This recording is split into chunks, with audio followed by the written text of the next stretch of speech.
of the Education, Children and Young People Committee in 2025. The first item on our agenda this morning is to begin hearing oral evidence on the Tertiary Education and Training, Funding and Governance Scotland Bill at Stage 1. We've got two panels of witnesses with us today, and can I welcome our first panel that includes Claire Reid, Director of Policy and Public Affairs at Prosper, and Professor Nigel Seaton, Fellow at the Royal Society of Edinburgh. Good morning to you both. And could I kick off the questions by asking, what is the problem that this bill seeks to address, and does this bill address it? Shall I? Professor Seaton, yeah. Thank you. I'm not sure I'd characterise it as a problem, but as the information that's been provided with the bill indicates, it's quite a complex regulatory regime, and regulatory regimes that are simple might save money, and they probably will save money, and they will facilitate future reform. So I think it's quite a technical measure, but I think it's a very useful technical measure to prepare the ground for future reform. Should this have been done before now? I think you can always look back when good ideas emerge and say, well, what a pity we didn't do it before now. And I think it is a reform that could have been carried out earlier, but nevertheless, I would welcome it now. You've seen some of the criticism of the bill from others, and indeed others that we're going to hear from today, but you think this is a good bill and you think it's adequate? I think the purposes of the bill are good. As you have seen from the Royal Societies of Edinburgh's submission, we have some concerns about the implementation, and we see in one area a possibility of a further reform. So we have some comments on it, but overall we're supportive of it. Yeah. Ms Reid. Thank you. Yeah, I would concur with that. So again, from our submission, you'll see that we're broadly supportive of the bill. We see it as one step in a process of reform of the skills system. We welcomed a lot of the recommendations of the Withers Review. As perhaps been alluded to, the skills funding landscape is perhaps more complex than it needs to be, and I think the principles of making it more accessible for learners and also responsive to employers is a good one, and I think that I guess we'll come on to the detail, but how that's constructed and how that actually achieves it is there's maybe more detail around that, but certainly we welcome it. And you speak a lot in your submission about what your members feel. Yeah. I mean, you have to put a balance view on the overall picture. Are some of your members particularly positive or particularly concerned about the bill? I think there are aspects of it that they would like to see clarified. I think some of the things that have come to the fore are in the bigger picture skills landscape. So I would sort of give a bit of context to our submission and say that the big theme that's coming through from all employers that we work with is the need for support for all types of lifelong learning and the need for support for skills, because that's one of the biggest issues. I mean, the two areas that we're having the most engagement with our members around at the moment are around housing and skills. So, putting a bigger focus on skills is absolutely critical. But as I say, possibly one of the things that they would say is we need to see it in the wider context of the need for more support for a more diverse range of learners and a more diverse range of types of workplace-based learning. And similar to my question to Professor Seaton, those two issues on housing and skills are not new issues. They've not just come up in recent weeks or months. We have been debating them in this chamber for many years. Do you think we've failed to make adequate progress in these areas? If your members are still raising this as key barriers to progress? Well, that wasn't something that we asked them, so I couldn't comment on that.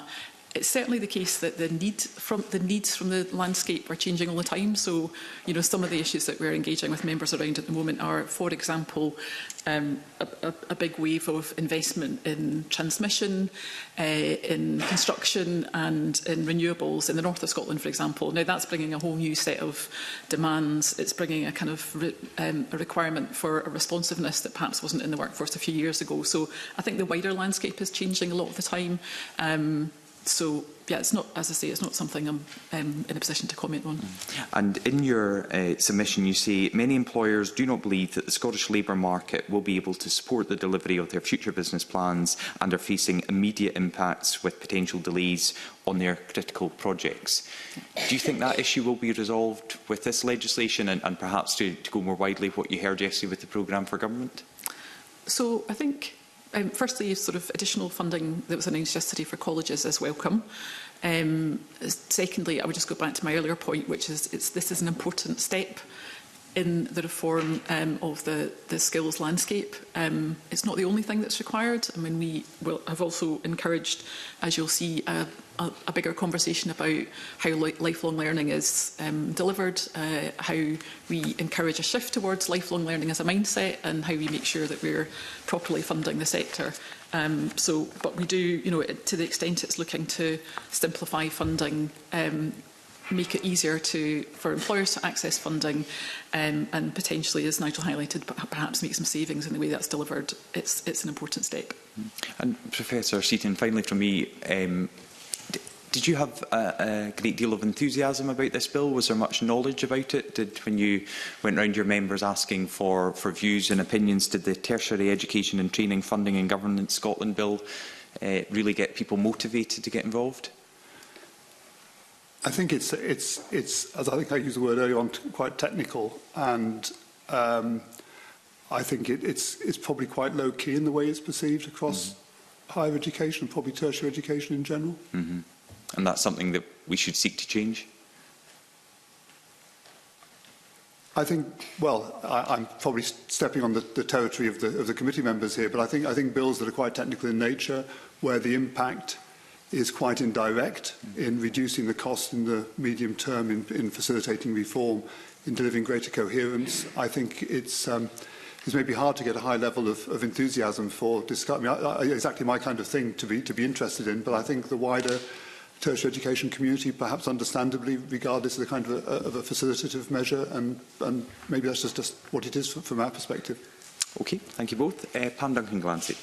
Thank you, Convener. Good morning. Thank you for the submissions you sent us in advance. They were really, really helpful. The first question I guess I have is for yourself, Professor Seaton. In your submission, you note that key metrics could be used to determine success. What would those metrics be for this bill to be a success? I don't think we have a view on the precise metrics, but if I could perhaps outline them. In the end, all of this is about the learner. And any reform of funding or regulation or governance of tertiary education should, in the medium term at least, have an impact on the learner. So my suggestion would be that metrics should look at the impact in terms of opportunities of clarity for learners, opportunities and clarity, I would say, primarily. But the metrics should certainly be focused on the learners rather than on, let's say, institutional metrics, I would say. Thank you. You also mentioned that smaller incremental changes could be helpful in the landscape, such as alignment of approaches and processes to facilitate smoother and more manageable reform, I think is precisely what you said. Could you give us a bit more information about that? I think we're making a general point that in bringing together activities that are now under different umbrellas and integrating them, it's quite a major project, and it's not necessarily obvious that the way to do it is to make a big transformation and then to work out everything within that big transformation. So and quite naturally it hasn't arisen here in the discussion of the bill, but should the bill be passed, then there'll be a need to construct a project that will consider different ways of doing it, consider the right way to do it, and that we think that some sort of incremental approach should at least be considered. As well as the bill, or instead of the bill? No, as well as the bill. Okay. I mean, we're supportive of the bill, but the bill gives the desired gives the outcome in terms of organisational change and a direction of change in terms of impact on the learners, and that's when the project planning comes in after that. Thank you. Clary, do you have any comments on those questions? I think we didn't comment on the KPIs or sort of measures per se. I mean, I think two things we have highlighted. One is whether it's perceived to be a smooth transition or not, and that would really be both based on learners and employers, I guess, and whether they feel that business as usual is being disrupted. And I would add, I guess, that on a measure of perhaps employer engagement and satisfaction, whether employers feel that they are seeing more responsiveness or indeed feel more represented in terms of their views as part of that, in addition to learners. And do you think the bill as drafted will increase the likelihood that more people will do apprenticeships? That's a great question. I think, well, I think we hope so. So we're very supportive of all of the apprenticeship family. So we have seen huge success, particularly in terms of the take-up of graduate apprenticeships. So I think we'd be keen to see that as more of a mainstream option. I would go back to my earlier point as well, though. I think it's this sort of, so whether an individual employer decides an apprenticeship is the right thing for them slightly depends on their circumstances. So you'll see that we've also highlighted more flexible forms of funding in addition to apprenticeships, which actually respond to the needs of some employers who are not in a position to take on apprenticeships. So yes is the answer to your question, but actually I think it's a wee bit more complex than that. And actually what we would like it to be is a step on that road to having greater responsiveness to learners and employers and greater flexibility in terms of responding more quickly to how skills needs are changing and bringing forward more options in that lifelong learning space. And is there anything that would need to change in the bill to make that happen? So some of the recommendations that we've put forward are more, I suppose, about the sort of governance and the committees. So one is that we've recommended that the apprenticeship committee is perhaps more broadly specified to include all types of skills and learning. Another in relation to that is that it has greater representation from regional employers as well as the national representation from perhaps trade associations and skills bodies. And that the SFC perhaps has a stronger statement about its duties to have that meaningful engagement with employers and learners as part of it. So it's probably more in the detail of how you make that happen in practice rather than the broad aspects of the bill itself. Thank you. And just my final question is on the graduate apprenticeships. Do you think there's anything in the bill that would help increase the numbers of enrolments in graduate apprenticeships? Or is there anything out with the bill that should be done to do that? Well, I guess more broadly, increasing awareness. So perhaps nothing in the bill, but sort of outside of the bill, more awareness of graduate apprenticeships as an option and perhaps more funding to support that type of learning. As opposed to other types of learning in HE? In addition, as I say, we see graduate apprenticeships as perhaps becoming a more mainstream option, but alongside the other types of apprenticeships and alongside other types of learning. Sorry, I said it was my last question. Just a very, very brief follow-up, Convener. Have any of your members said what they think the implications of that would be? Like what would need to happen for them to be able to do it? Specifically around graduate apprenticeships? Yep. No, that's not something that we've seen, particularly in the evidence that we've collected around this. I mean, I would say kind of part of the reason for that, and a lot more of the kind of broader evidence we've had from our members, has just been around the reality of what they are seeing in terms of the workforce. Mm-hmm. So, you know, we're a workforce that's getting older. We're a workforce that's quite diverse. You know, the First Minister talked in the Parliament last week about inactivity and the people that we need to help bring back into the workforce. And really, I think what they're seeing is, you know, a desire to have a system which has got a number of different career pathways and ways to support learners, whatever their stage in career is and whatever industry they're trying to get into. So all of those apprenticeship options are a key part of that, but they're not the only part of the bigger solution. Okay, thank you. Thank you. John Mason. Thanks, Convener.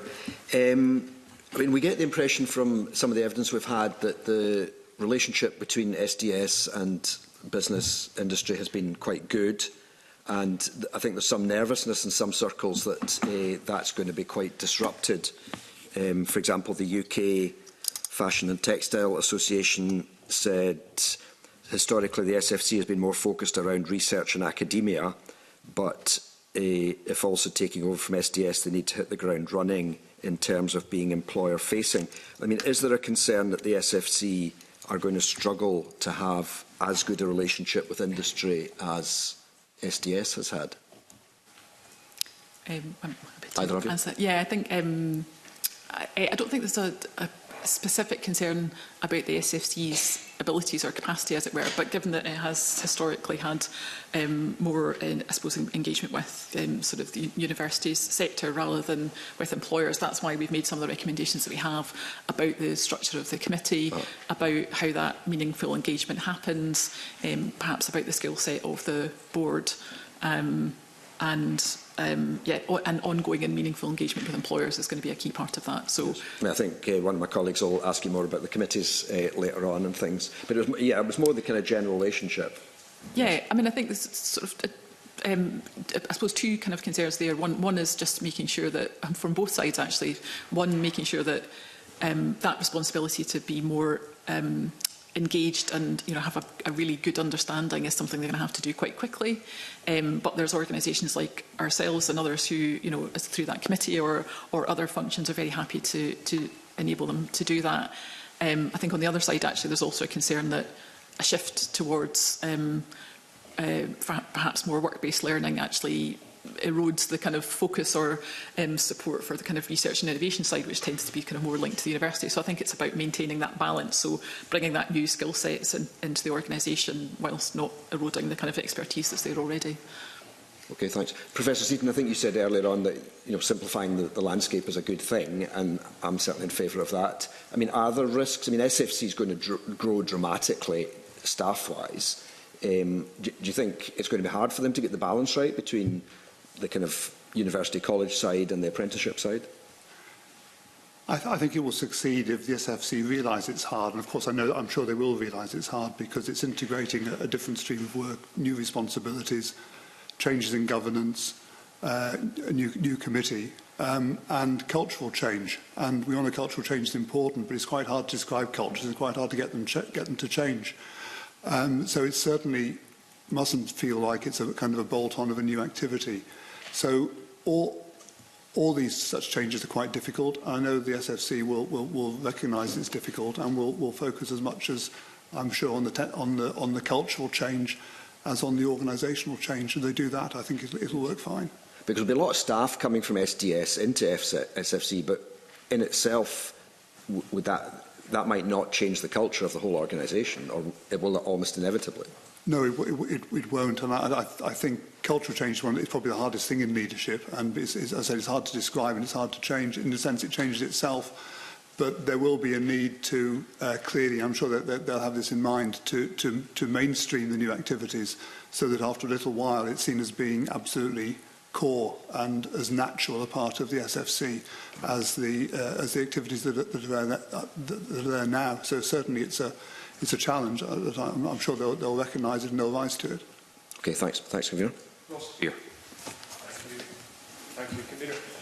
The SDS submission makes some interesting points around the definition of an apprenticeship, or the proposed new definition in the bill. Essentially, it's based on, or certainly aligned with, the one that the Apprenticeship Board settled on in 2019, but that there have been quite a few developments since then. So since then, the Apprenticeship Board's done a lot of work around definition of apprenticeship to make sure there's alignment with SCQF qualifications, for example.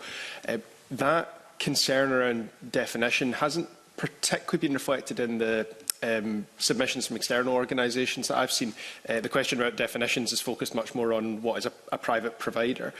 I'd be interested if the RSA or Prosper have any view on the definition of an apprentice, and if you think what's currently in the bill is adequate to capture that, or if we should be taking a more comprehensive approach, or perhaps setting more specific standards.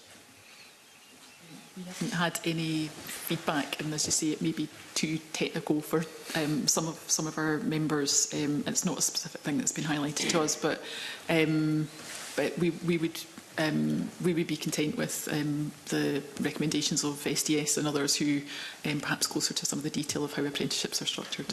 Thanks. Is that the same for RSE then? I don't have anything to add. Thanks very much. In that case, Convener, I'll come back in on later themes, if that's okay. Thank you. Jackie Dunbar. Thank you. Good morning. Thank you for attending this morning.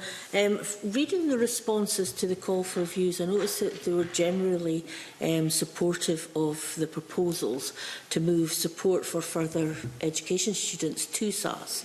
Can I ask what you see as the main impacts of doing this change? You mean, sorry, just to clarify, you mean in terms of the student support to the awards agency? To SAS. Yeah. I mean, I guess the main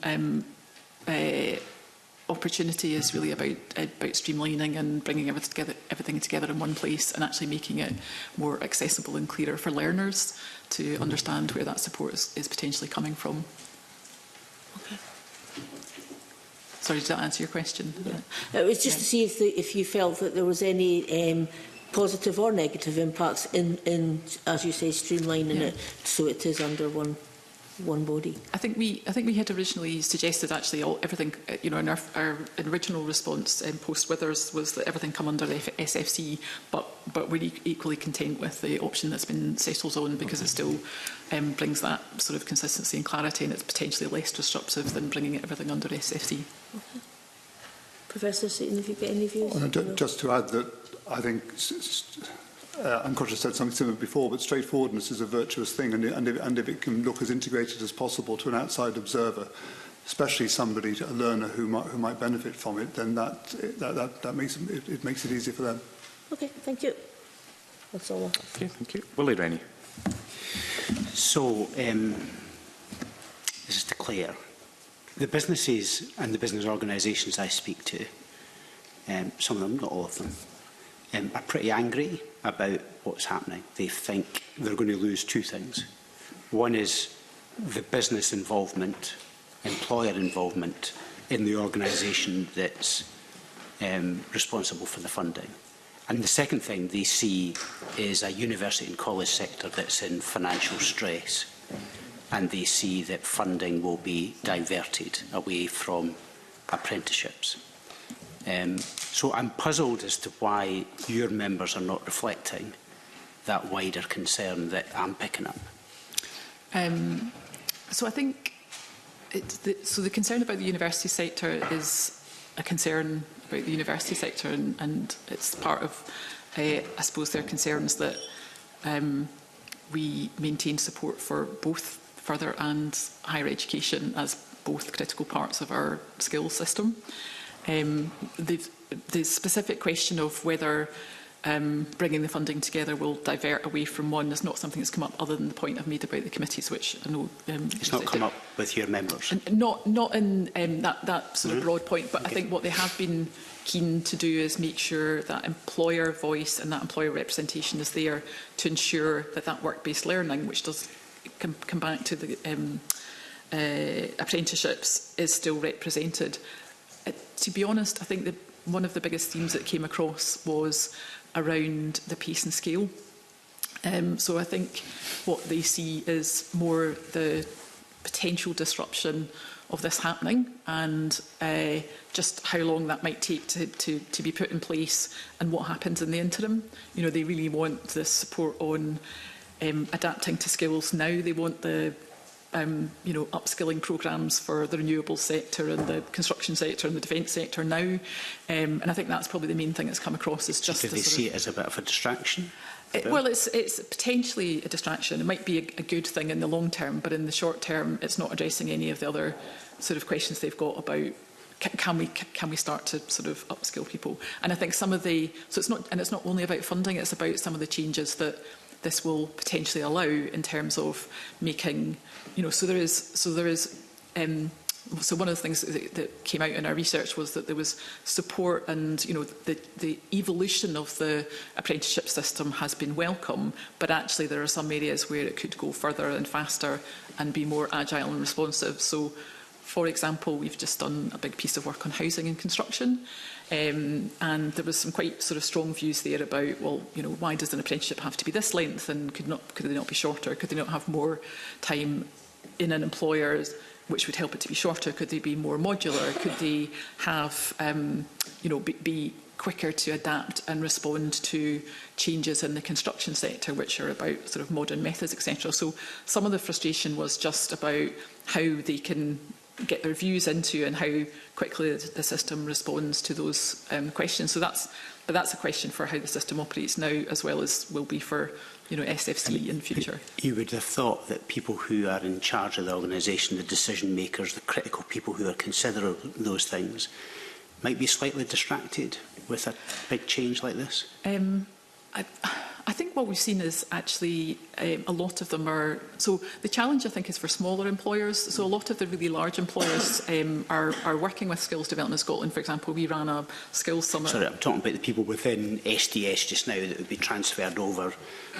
They would be distracted by thinking, have I got a job next month? Where am I going to be? What's my terms and conditions? Rather than actually focusing all their efforts on trying to do the things that you're talking about. Yeah, I think that's been a concern right back to the beginning of Withers, but I think there's an acknowledgement that that it is an option for the system to change, and actually some of the change that could come could be beneficial.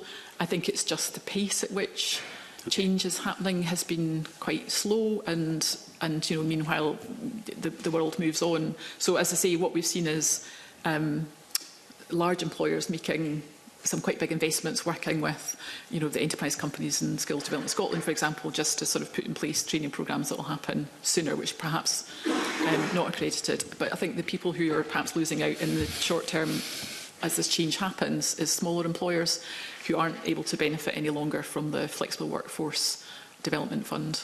Okay. Nigel, the Funding Council, you're not responsible for the Funding Council, but you obviously have got significant background and knowledge in that sector. With the fire that's going on in higher education and further education funding, Dundee University and the likes, do you think the SFC have got the headspace to be able to do this? With any change of this type, and particularly given the circumstances as you're mentioning, it's important for this sort of change to be properly funded, by which I'm not necessarily talking about more money being provided to the organisations, but by people being required and empowered to do it. And when people are busy, you can't just go to them and say, well, we're having an organisational change. By the way, could you think a bit about cultural change? And so on, because they're busy doing other things. And as you're pointing out, the workload, certain parts of the Funding Council will be increased because of what's happening in the organisations for which they're responsible. So if the bill is passed and implemented, then there will be a need for a discussion to be had about who's going to do what in the reorganisation and the associated cultural change. And the other observation I'll make is it won't be quick. With any kind of change like this, there's a risk of declaring victory too early. So we've got an organisational chart, got a new organisation, got a new organisational chart, new processes, and that's it. But it isn't it, and it will be a long process to make this really work. I would guess several years, and people need to have the time to do it. So, but it's possible. It's just not possible if everybody who is responsible for this change is working like mad doing something else. So I'll come back on one of those points, but does that not slightly push against what Claire was desiring, which was pace, in order to make sure we can get on with dealing with the substance rather than the structure? I mean, if you're saying it's going to take time, does that not undermine the very things that Claire wants to try and solve? I think I would agree with Claire that it should be done as quickly as possible, but that there's a risk, I think, with changes like this, that the changes that are most evident, which are to do with organisational change, responsibilities and new jobs, are seen as being the end of it. And it's an important milestone, and it's that allows you to start doing things in different ways. Okay. And so I'd agree with Claire about that. But then there's what follows from that, which is to produce an integrated organisation, culturally integrated organisation, with many of the topics that have been discussed already, with making sure that the effective employer representation is not just to a committee, but is ingrained in what the SFC does. And that will take longer. So rapid action with people who are empowered and have the time to do it, and recognising that to get it all done isn't a quick thing. That's what I would say. So just going back again to a point you made earlier on about proper resource in a way of getting the right people with the capacity to deliver it. From your knowledge and experience over the years in the various sectors, public sector and universities, do you think that's going to happen? Do you have much confidence that it will be properly resourced in that way, from what you've seen before? Having worked in different organisations, mostly in higher education, and I'll make a general comment, not a comment about the SFC, there's a tendency for people to be expected to do something new, to be involved in a change process, as well as doing what their day job, if you like. That's very natural, because the skills that they need to reform the way it works in their area of expertise are the same, as, more or less, as the skills they need to do the day job. And I would even go so far as to say that the most natural thing is for this not to be properly resourced, because it's the way it happens in the organisation. I'm not making a comment about the SFC, organisations I've worked in.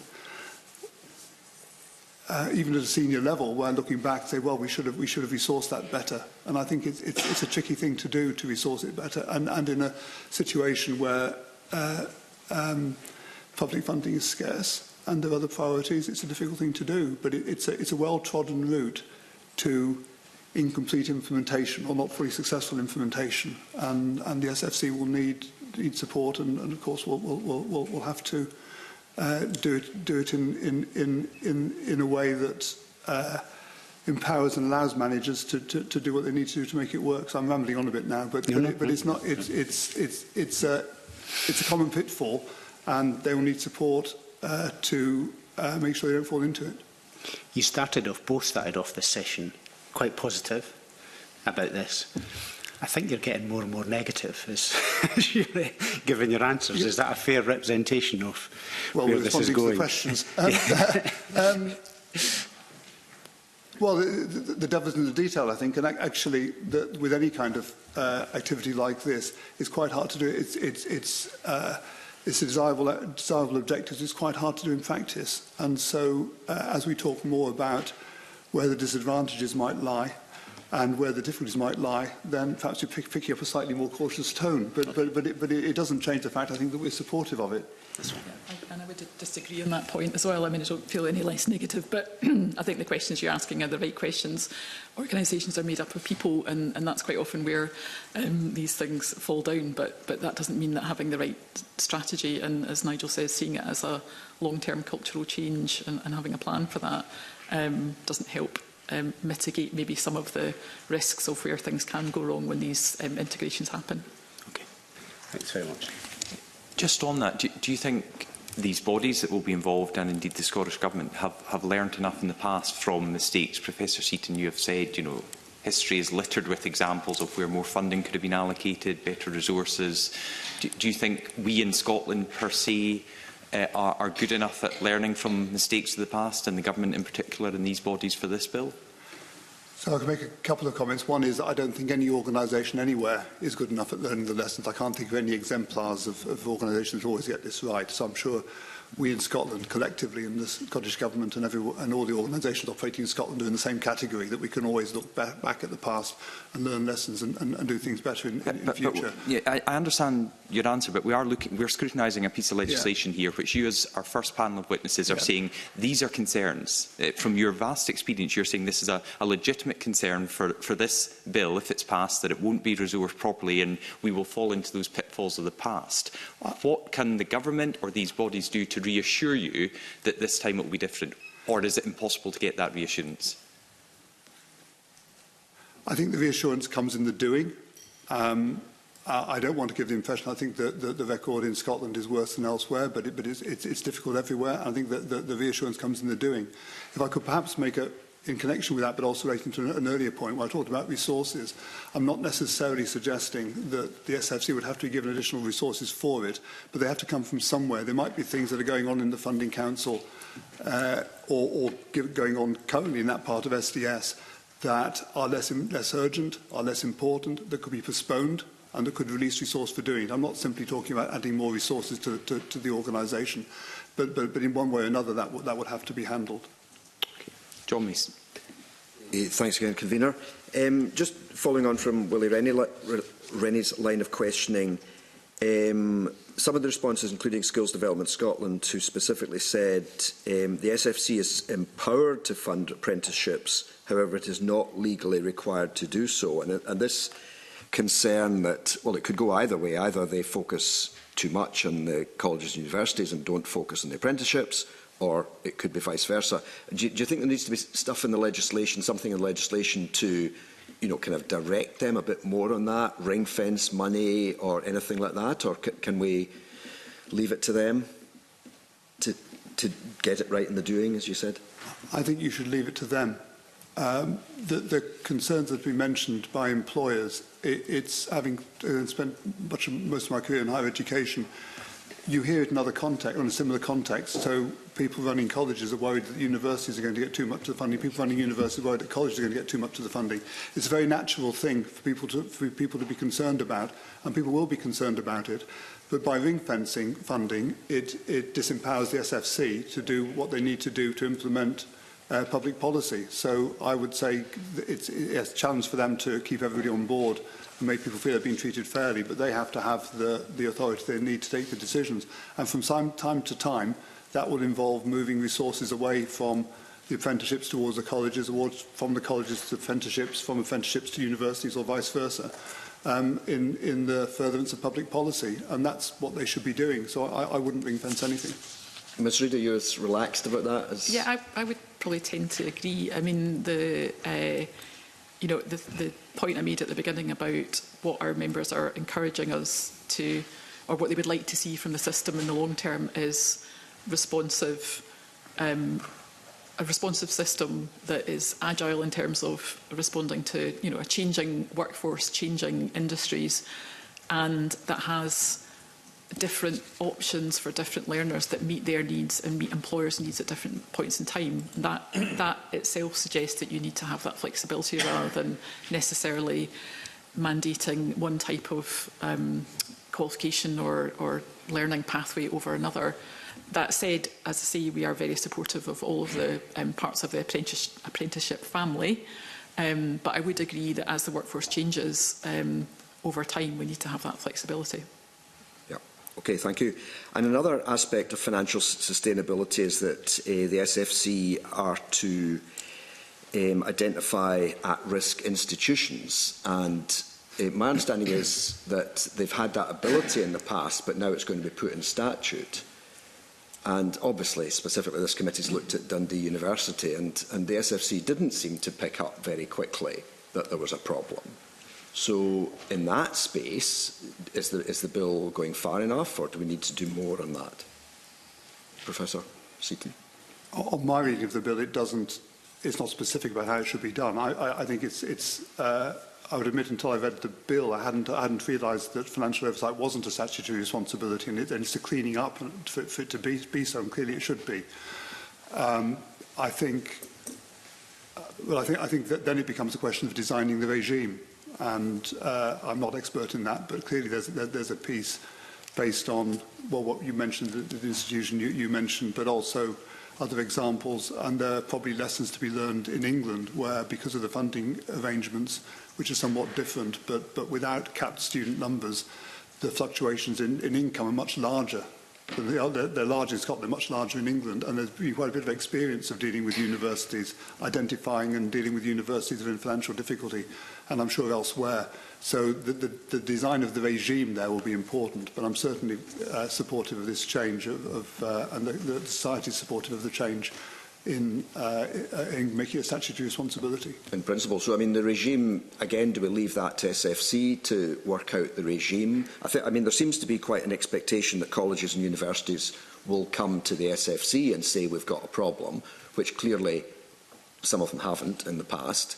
And yet, on the other hand, the universities are saying, well, you shouldn't be interfering in parts of our work that are, like, research funded separately. So, again, it seems to me that we need to get a balance in there somewhere.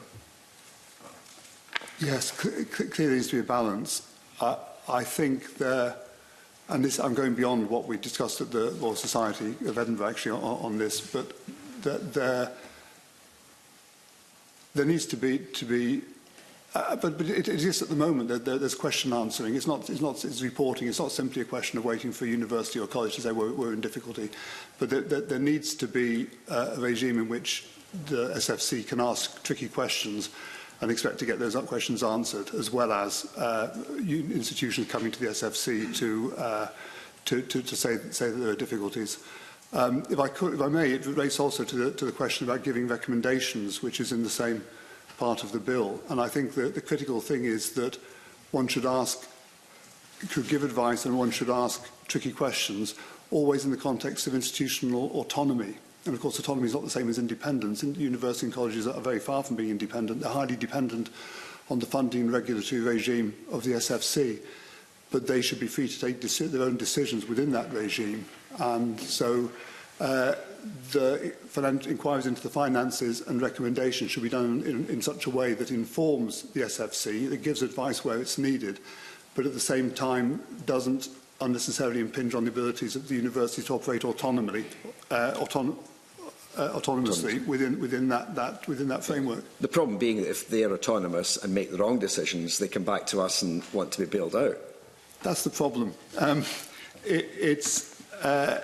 And that's where, as I say, this goes beyond the discussion we had on this topic at the RSE, but financial monitoring has to be sufficiently intrusive, if necessary, to get the required information. And there has to be an ability to constrain universities. So autonomy is based on the idea that universities will operate within the framework, and the framework requires the university to remain solvent and fulfil their obligations to the Scottish people and to the SFC. So if they're not doing that, then clearly there needs to be some sort of intervention. Okay, so again, just finally on that point then, so do you think the SFC's got sufficient powers, or is it more a question of how they use the powers? I mean, the EIS feels they haven't used them in the past as much as they could have. So it's more of an attitude and a culture again, is it? I think that the change is important because it makes it it makes it a statutory responsibility, but it's a statutory responsibility that reflects a generally understood responsibility now. So I think the change will primarily be in the practice, not in the effect of the legislation. Okay, thanks. Ms Reid, I don't know if you've got anything to say in that space. No, I would probably agree with a lot of what Nigel said, but I think that's probably one area where, again, we would encourage the effective resourcing of part of the SFC to look at that specifically in the way that Nigel's highlighted. So it could be a reallocation of some of the staff that are being sort of blended together to particularly to look at that. Because I guess one of the consequences of having greater scrutiny and potentially asking for more information is what do you do with that information that it brings forward. So you need to be prepared for how that scrutiny function is going to work and how you resource it internally. So our main bit of feedback on that was, again, for that not to be a distraction from the other changes that it's trying to make, and to try and ensure where they can within the resources they got, there is a resource allocated to address that issue. And do you think SFC, that's been a problem for them in the past? They've just not had the resources to do that kind of work? Well, I guess to Nigel's point, it has perhaps been less of a pressing issue just with some of the challenges we've seen in universities more recently. So I would agree with the culturally, and it has become much more apparent that there is the need for that scrutiny. So I do imagine that will change in future. Okay, thanks. Thanks, Convener. Bill Kidd. Yes, thank you, Convener, and thank you both for taking on board the background to the different questions you've had, including a lot of them to do with the SFC, as we know. However, can I ask you just, hopefully, it's not too as difficult as it sounds, actually, what sort of assessment in terms of the SFC would you have about the Bill's proposals to change the membership of the body, the terms of reappointments, skills, experience of members, and maybe to introduce co-opting powers for the SFC? Yeah, sure. Well, no, sorry, you go first. Well, we're supportive of the change, and it's necessary. It has to be more diverse representation of the board to reflect the new focus or the broader focus of the Funding Council.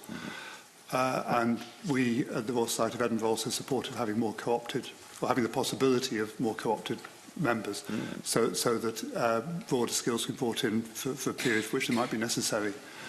We had, as you will have seen from our written response, we have a concern about the tenure of the SFC board roles, and we would wish them to be limited rather than be unlimited. As we regard that as good practice, but that's a reservation. In general, we're very supportive of the broadening of the skills mix of the SFC board. Okay, and thank you. And Claire?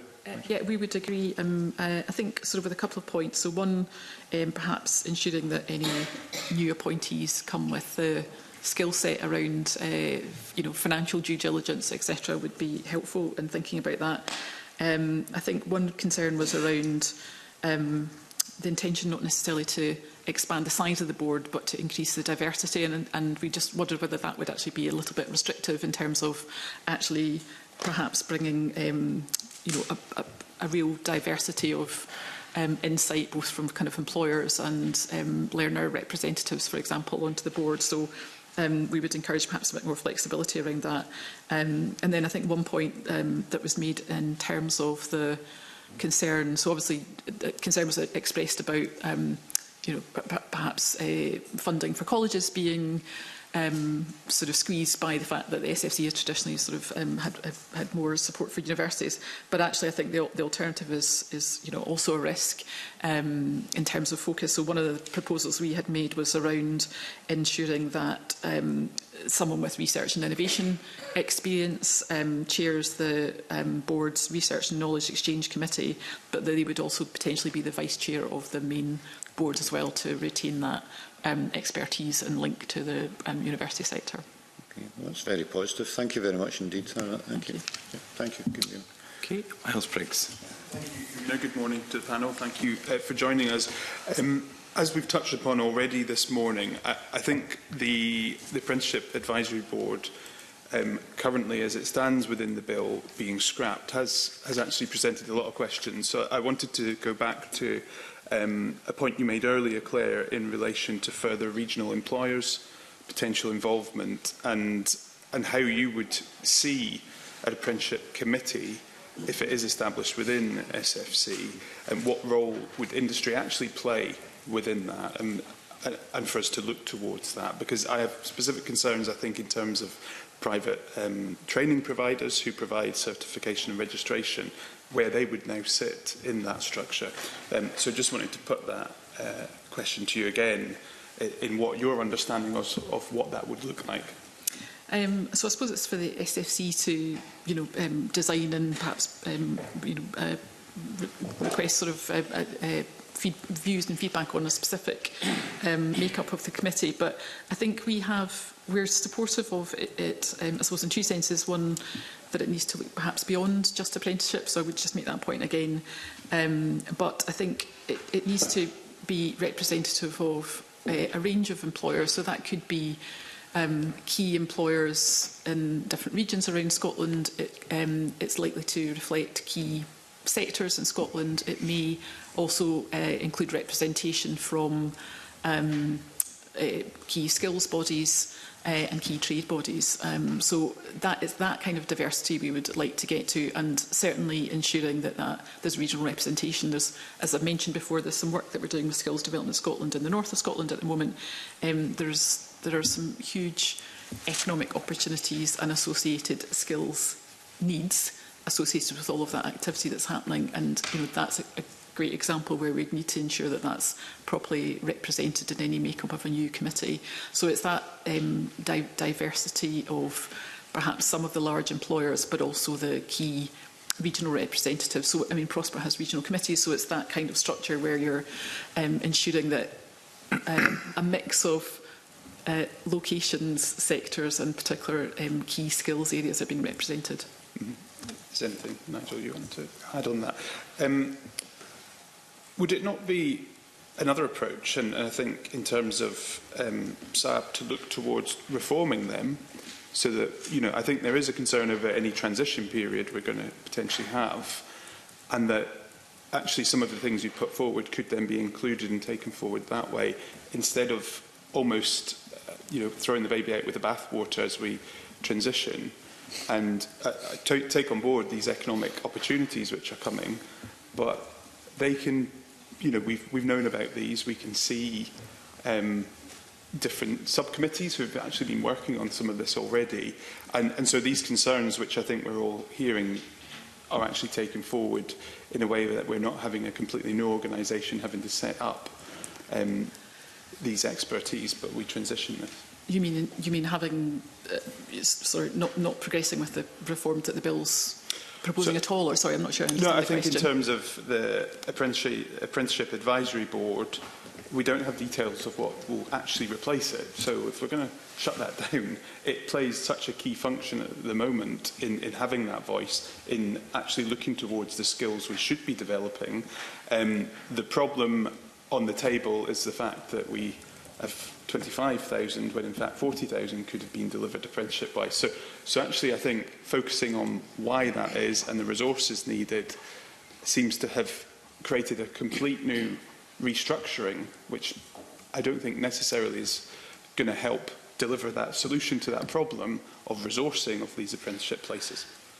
Well, I mean, all I can really share is the view of our members, which is that we do welcome a committee which includes looking at apprenticeships, but we would like that to have a broader perspective in terms of skills and workplace-based employment, and we would like that to be representative of all of the areas where there is skills demand in the economy in Scotland. A reconstitution of that to be something which is reflective of where the Scottish economy and skills are going in future is not necessarily a bad thing, but we welcome the detail and the opportunity to sort of input ideas and feedback on that. Yeah. The bill has no targets on minimum levels of rights for either apprentices or for employers. Is that something your members have highlighted and fed back to you as well? Sorry, would you mind saying that again? The bill doesn't include any targets around apprentices or minimum levels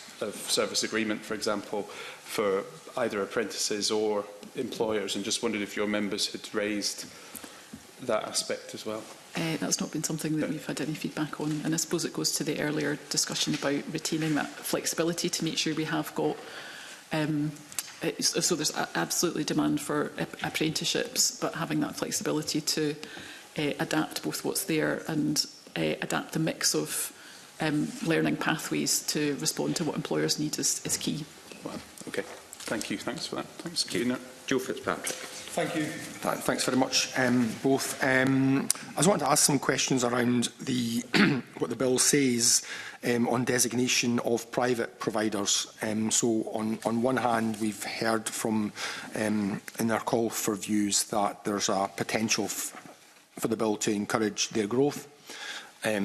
On the other hand, there's been some concern expressed that perhaps the bill isn't as clear as it could be in relation to the checks and balances that the providers would be required to be subjected to in relation to student support.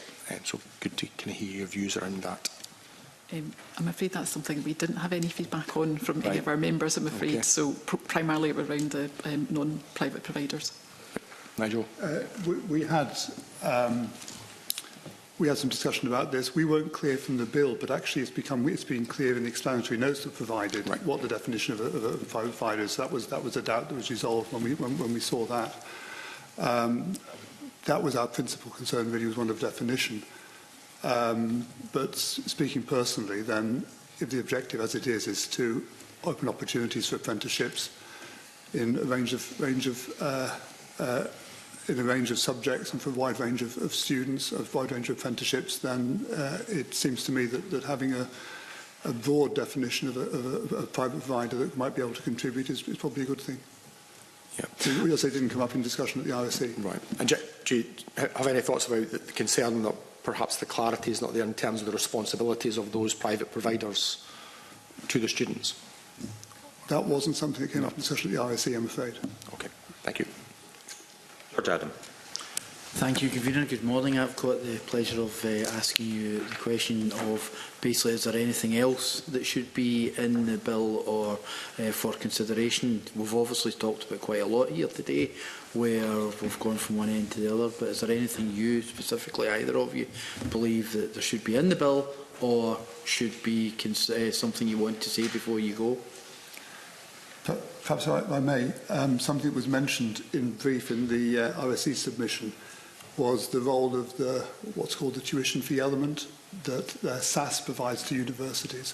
It's part of the funding of an institution for an activity, for teaching, rather than student support, and it sits now within SAS.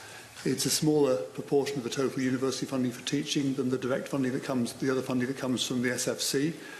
But in the view of the RSE, it's if not anomalous, it's an unnecessary complication for the funding of the teaching activity to be split between SAS and the SFC. And so our proposal was that as these pieces are moved around from place to place, from public body to public body, that consideration should be given to moving the tuition fee element of university teaching funding from SAS to the SFC.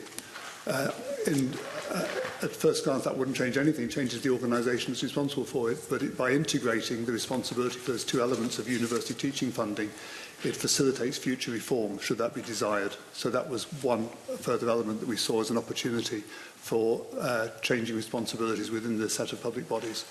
Okay. Thank you. Yeah, I think the only other point I would make is just, and I've made it already, which is just to perhaps ensure that it is thinking about all types of work-based learning, not just apprenticeships, as our needs as learners change, and to have, I suppose, an ambition around more lifelong learning as part of what the change can bring for all learners in the workplace. Just on that, because this is where some of the confusion comes. Joe and I were talking about this earlier. We come from backgrounds where someone has been an apprentice, they have a trade, so therefore you say, oh, but he's okay, he's got a trade.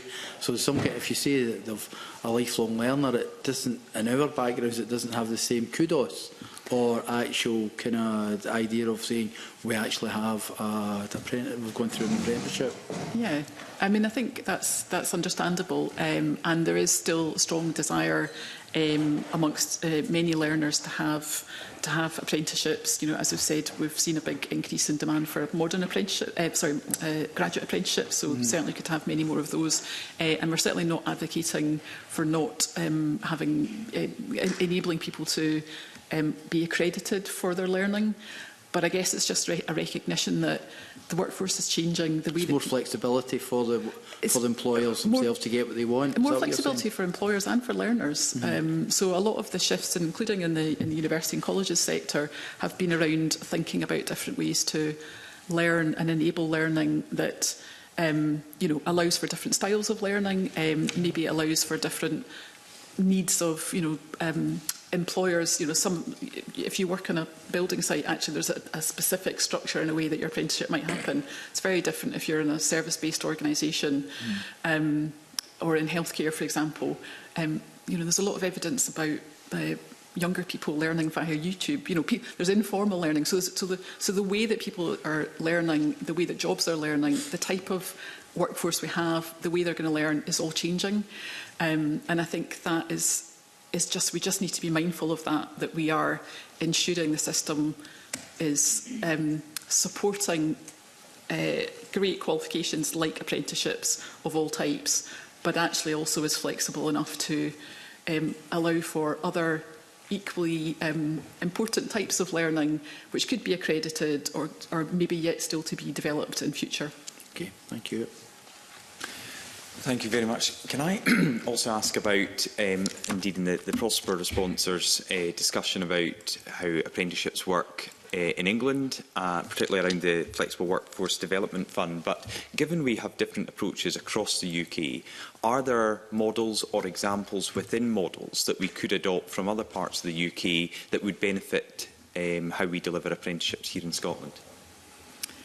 Well, I guess one of the big changes that's coming is in the growth and skills levy, and I think the intent that has set out around making it more accessible to SMEs, thinking about how it can be more responsive to local need, and thinking about how it can be future-proof to how quickly skills and the needs of employers are changing. There's some really good principles in there, so I think when the Scottish Government comes to sort of think about that, and we've encouraged them to bring forward, their response to that and how they might bring forward a scheme in Scotland. There are some opportunities there to address similar principles in the Scottish scheme. Professor Stephen. No, I'm afraid that's quite a distance from my area of expertise. I don't have anything to add to it. Okay. I thought that might be something you might have a wider discussion about when you were discussing this bill. Looking at examples elsewhere in the UK or wider international examples? In connection with apprenticeships? No, I regret to say that we did not. No. Okay, I know there's only so much time you can discuss as fellows these things. Pam Duncan-Glancy. Thank you, Convener. It's a slightly different question, if that's okay. Can I just ask the panel, we've heard about various different models. What do the panel think the role of colleges is in all of this?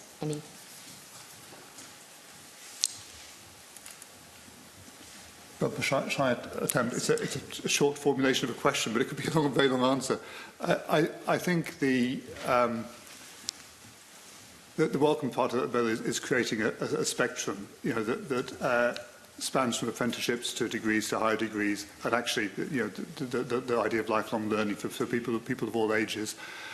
I think so. The colleges. I'm slightly waffling on because the colleges are central in the skills, but two ways. The provision of skills, as it's understood in apprenticeships, and in preparation through their higher education programmes, HNC and HND, for higher levels, and potentially going on to university, and particularly within that area for facilitating social mobility from groups who are underrepresented in higher education. So I see colleges being integral to the whole thing. If that makes sense? Thank you. I would absolutely agree. You'll have seen in this document and in other skills papers that Prosper have put forward, we're supportive of the role of both a really strong colleges sector and a strong university sector as part of an education system.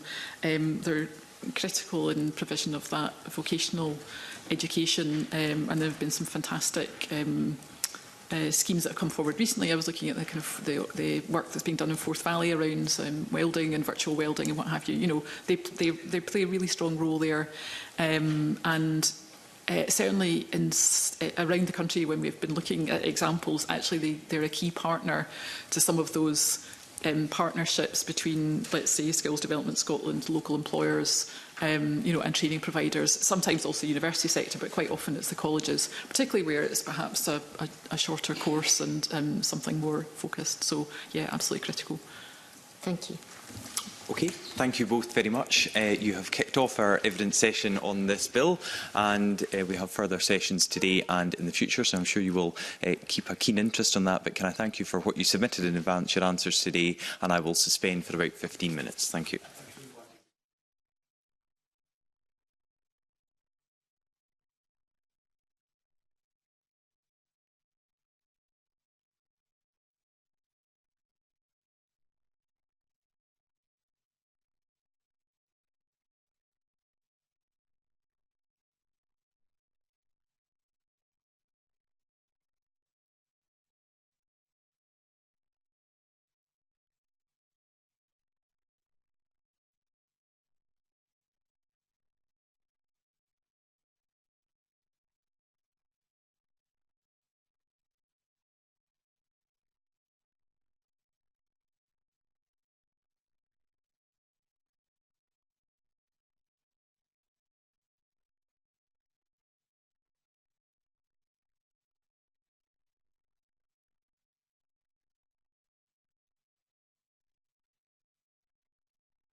OK, welcome back. We'll now hear evidence from our second panel today on the Tertiary Education and Training, Funding and Governance Scotland Bill. I'd like to welcome our second panel, which includes Martin Boyle, Chief Operating Officer at the Scottish Funding Council, Damien Yates, Chief Executive of Skills Development Scotland, and Catherine Topley, Chief Executive of SAAS.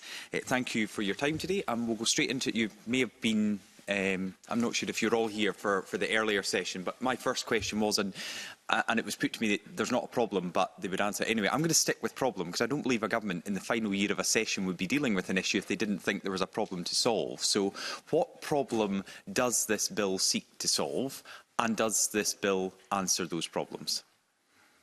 Mr Yates, just because you're looking at me. Yeah, look, it's... from the perspective of the SDS board, I guess that's a question they've been grappling with. The SDS board has identified two very significant opportunities, risks.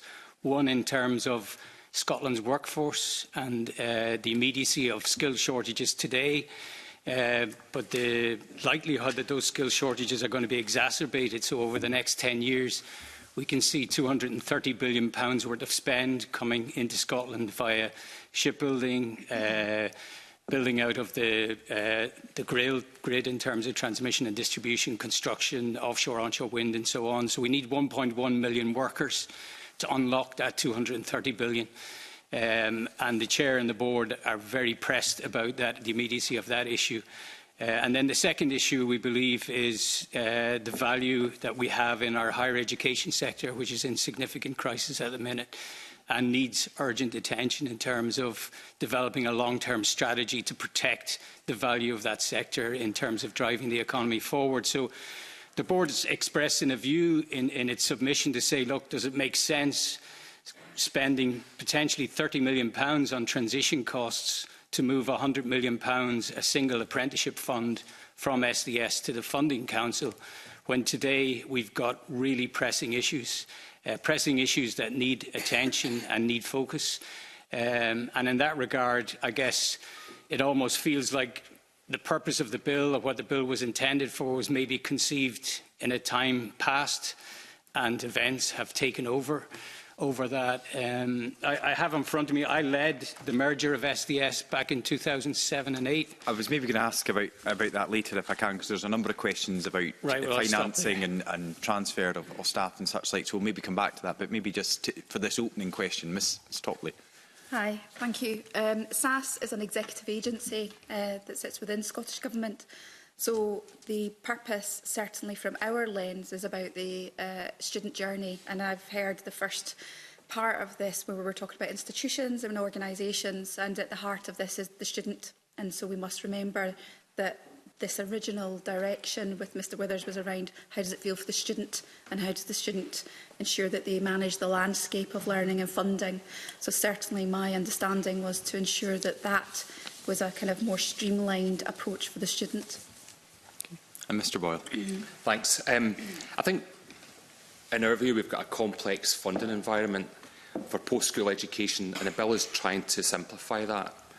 Maybe removing artificial barriers between vocational skills-based training and other academic training. Though you could argue academic training's got a lot of skills-based as well, so it's not. They are all sort of the same thing. But bringing the funding into one place will allow us to have a more holistic view of the learner-employer demand and respond to learner and employer needs more efficiently and effectively. And for students, it will bring funding of student support into the one place. So again, that will simplify for all students. So maybe to paraphrase what was put back to me, is there not a problem, and this is just a reorganisation, or is there an issue that this bill is seeking to tackle? Because I seem to be getting conflicting answers at the moment. Mr Boyle. I think the issue is the complexity, and in different places, and not having one view of what the whole picture is. And is this bill then the answer to that?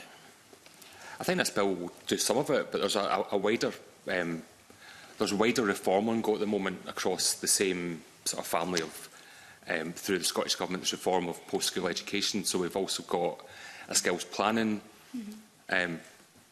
project, for want of a better word, ongoing piece of work.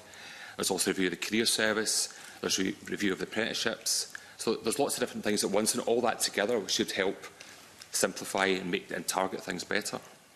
Mr. Yates. Yeah, I guess it's difficult to get my head around that, in the sense that 2.2 billion already sits with the Funding Council. So we're talking about moving 3% of the funding is going to achieve a miraculous decomplexity of the system. It just doesn't seem to add up.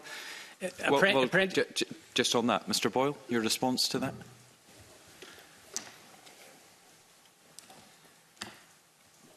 But there's two different places that are funding skills, so if it was all in one place, then surely that would simplify it. It would be the one place would be having a view of all parts of the system, a view of the whole bit of apprenticeships we already fund. But it is a very small proportion of that. Yeah, it's a tiny, yeah.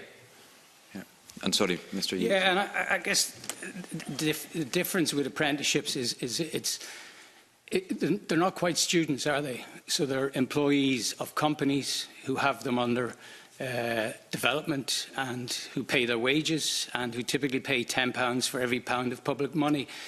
So it's a very different service into the system compared to a typical student journey through college and university. There's over 11,000 small to medium-sized businesses who contribute to offering places. So there's a natural complexity to supporting a young or an older apprentice through a system which requires careful management. And I think it's very distinctive to a typical student journey. And I guess therein lies the difference. You know, are we moving towards a wholly academic, institution-focused system? Are we managing a balance? Because I think that balance is what most of what we hear from industry is that we recognise the excellence in our colleges and our universities, but we also need workplace skills, and we need to support employers to invest in the workforce for the future. So it is a very distinctive offer, and I think just bringing it all together and given the amount of money, which is, as we said, about 3%, but I go back to the finances of it. You know, our estimate is that it could cost up to £30 million just to transition that £100 million in terms of TUPE transfers.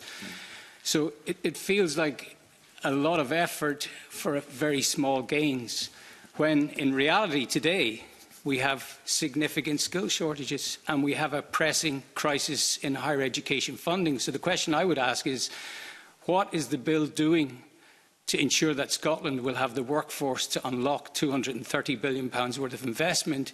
And what's the bill doing to give confidence to the university sector that they can thrive and continue to contribute disproportionately to the growth in the Scottish economy? And both of those points feel unproven at the minute, that's for sure. I don't know. Do either of you want to respond to that? Ms Topley, yeah. I'm conscious I don't want to speak for Scottish Government, representing obviously the Chief Executive of SAS. What I would say is that I joined SAS 2.5 years ago, having come from Justice for 9 years. And what I can say is on my arrival, it's a very complex environment. And so from that perspective, although I don't disagree with Mr Yates, what I would say is education has evolved. A student isn't a student, they don't just go to school, but neither is an apprentice where they just work in the workplace. And therefore the bill, in my view, seeks to move towards a more bridged version of that. I think you're right about the funding landscape being extremely challenging, and I think when you've got money moved across several organisations and several landscapes, it's difficult to know how and where to prioritise that funding in those organisations. So I think the simplification of that funding with this bill allows a cleaner line of sight of that, which allows ministers to be able to deploy and deliver for the public. Another point I put to the previous panel was, should this have been done before now? And I've heard their answers and I accept the answers. Of course, you could always look back in hindsight, but have there been blockages before that were insurmountable at the time that led to this not being achieved, what this bill seeks to do? Or is there a good reason why we're only doing this now in 2025, given what you've said, Mr Boyle, about the complexities and other issues? And I think from what you've said so far is you think this is fairly straightforward. Mr Yates doesn't agree with that, and certainly his board doesn't agree with that. So why are we here now looking at this and not in the past? From my perspective, things have moved over the last few years. There's been a bit of evolution. we took on funding of graduate apprenticeships and half of foundation apprenticeships in 2021 when the ESF funding ran out, and we were able to step in and secure those two funds. Universities continue to deliver and grow their graduate apprenticeship offering. So we're already on that road, and this, for me, is just the next step in making it, completing that journey. Okay.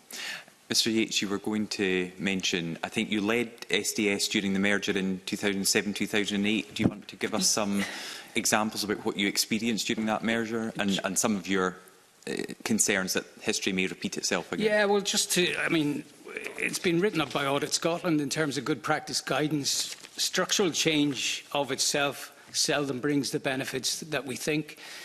But you certainly want to have a clear sense of what are the measurable benefits you're going to deliver and be accountable for. You certainly want to know the cost, and you want to be able to express the cost benefits of all of that. So that the rationale for structural change should be really compelling. I led the merger of SDS back in 2007-8, and it was a really, really challenging exercise. It took about 3 years to get through the process. It cost the taxpayer a lot of money. And in effect, we're now heading into almost a demerger. And it feels like we aren't learning the lessons of the past, which is structural change is not an end. The end has got to be what it feels like for the individual and the business. And if we can't express that clearly, and we can't deliver that within the tight fiscal envelope that we've got, because I think it was just back on April the 8th that Graham Roy, Chair of the Scottish Fiscal Commission, has said that we're now not on a trajectory towards a £10 billion deficit. We are on a trajectory towards a £14 billion deficit in public finances. So in SDS, every pound of public money is a prisoner. We've been running a transformation programme over the last 4 years. We've reduced, our budget has gone from £243 million to £202 million. We've reduced our headcount by 18%. We've reduced our property costs by 50%. We've reduced most of our back office costs by between 30 and 40%. And we're working incredibly hard in reducing those costs so we can protect the investment in apprenticeships. And it feels like we're putting all of that effort in, and through one bill we could lose £30 million in transition costs simply to move £100 million to another agency. But will it impact the workforce and the skills shortages that we have, and will it impact the crisis in higher education? I don't think so. Okay, thank you very much. Pam Duncan-Glancy. Thank you very much, Convener, and good morning to the panel. Thank you for submitting the information you have in advance, which I've found useful. My first question this morning is on foundation apprenticeships. And we know that they've played a key role, not just in widening access to work-based learning, but in particular for students and young people from socio-economically disadvantaged backgrounds, but others too who may not otherwise have had a direct route into high-quality vocational pathways. And we've heard some concerns in the evidence about how the new structure could manage that, about the relationships between the organisations involved. So perhaps, Damien, if it's okay, if you could set out the nature of SDS's current relationship with schools in delivering foundation apprenticeships, and what infrastructure and partnerships have you got and would be needed in the future? Yeah, so SDS, with the support of the Scottish Government and the First Minister, launched foundation apprenticeships some years ago. We took the model from the Swiss system. The Swiss system, it's worth the committee getting a view on the Swiss system. Typically, 56 to 60% of young people in Switzerland start their senior phase as apprentices, which is quite remarkable given it's a population of about £8 million. In terms of the OECD, it produces the most gross value add of any economy in OECD countries. And I was on a visit to Switzerland. We were wondering how could we infect the senior phase of school with a better appreciation for the world of work, but more than it just being an experience that you would get an academic tariff for it. So the foundation apprenticeships are benchmarked at SCQF level 4, 5 and 6, equivalent to senior phase qualifications. So we, through our career services, have partnership agreements with every school in Scotland, over 360 schools. We've got annual partnership agreement with those schools, and we work intensively, as you know, with industry through the Scottish Apprenticeship Advisory Board, through the industry leadership groups, and through a whole range of local and regional economic partnerships. So we've got a rich network of employers. We've got terrific relationships with the local authorities, and we typically have greater demand than we have supply of places for foundation apprenticeships. And probably the standout regional local authority would be Aberdeenshire Council. It's the most remarkable programme in Scotland. Of the 2,500 foundation apprenticeships that we support, nearly 800 are delivered in Aberdeenshire annually. Over 80% completion rates, and it's a phenomenal programme. But it requires effort every year because it's a different group of students, it's a different group of employers, and you have to put a lot of effort and engagement into it. And that's been highly successful in terms of what we deliver. And what can you say about some of the outcomes from the students who've gone through that? Well, the outcomes are phenomenal in the sense that at a very basic level, for a young person, making a choice in a career path is very daunting. So the foundation apprenticeship offers a low-risk opportunity to say, well, you know, if I wanted to do a technician accountancy framework or construction or whatever, at least you've got a substantive experience with an employer of what that might look like. You typically complete 90% of the first year of an apprenticeship, so it means if you get into an apprenticeship after the FA, you accelerate through the learning. So the outcomes are phenomenal, but at a really soft level, the testimony is just around confidence building, you know, ability to communicate, better appreciation for the world of work. And then in terms of widening access, it's phenomenal. It just gives people a much lower risk opportunity to try something out. And I think beyond that, one of the lessons we took from Switzerland was the social support that comes from people in the workplace who want to see young people succeed. So you attract mentors in the workplace who are saying, oh gosh, I remember when I was that age, how can we help them? How can we move them on? So look, it's a phenomenal programme. Thank you. That's really helpful, particularly to put those comments on the record. Can I just ask Martin Boyle then, what kind of relationships does the SFC have with local authorities and schools currently? So currently, our relationship in terms of foundation apprenticeships is through our colleges, and it's the colleges that have the relationships with the schools and with the local authorities. And it's the colleges that are delivering at least half of the foundation apprenticeships in Scotland. They're engaging with schools, they're engaging with local authorities and others around the frameworks. We are absolutely committed to FAs. We took them on, as I said already, when ESF funding ended. We didn't get any funding for it. We had to embed it into core funding that was already there.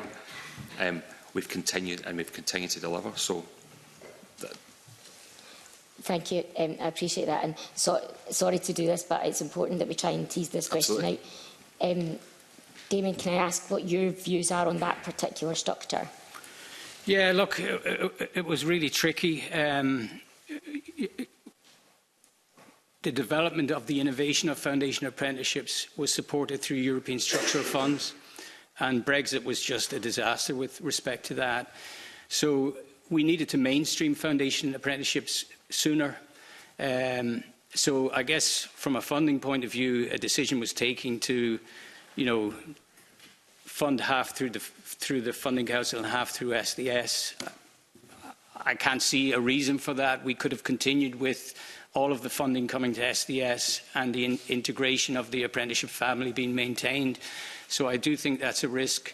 I know local authorities are very anxious because we've got that direct relationship with them. And I know in our engagement with ADES and COSLA and so on, they're quite anxious because they see it as a high-value pathway for senior-faced pupils, particularly when they face into the world that we're facing into right now. And if the committee were interested in the outcomes of the different approaches, would that be something that we'd be able to access? Absolutely, yeah.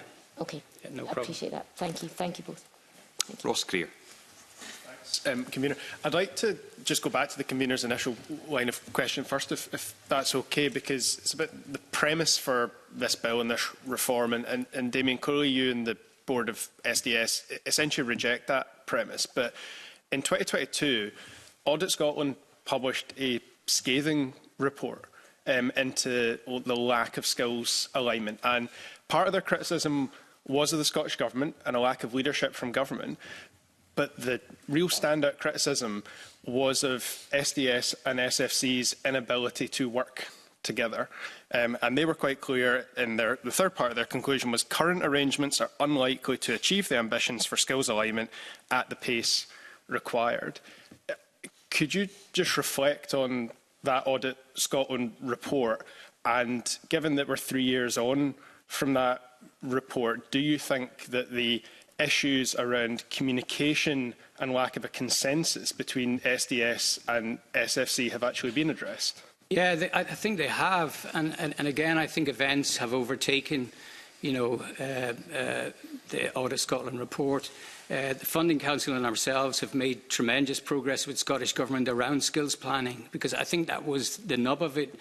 In any situation where public funds are highly constrained, there's pressures pulling on those funds.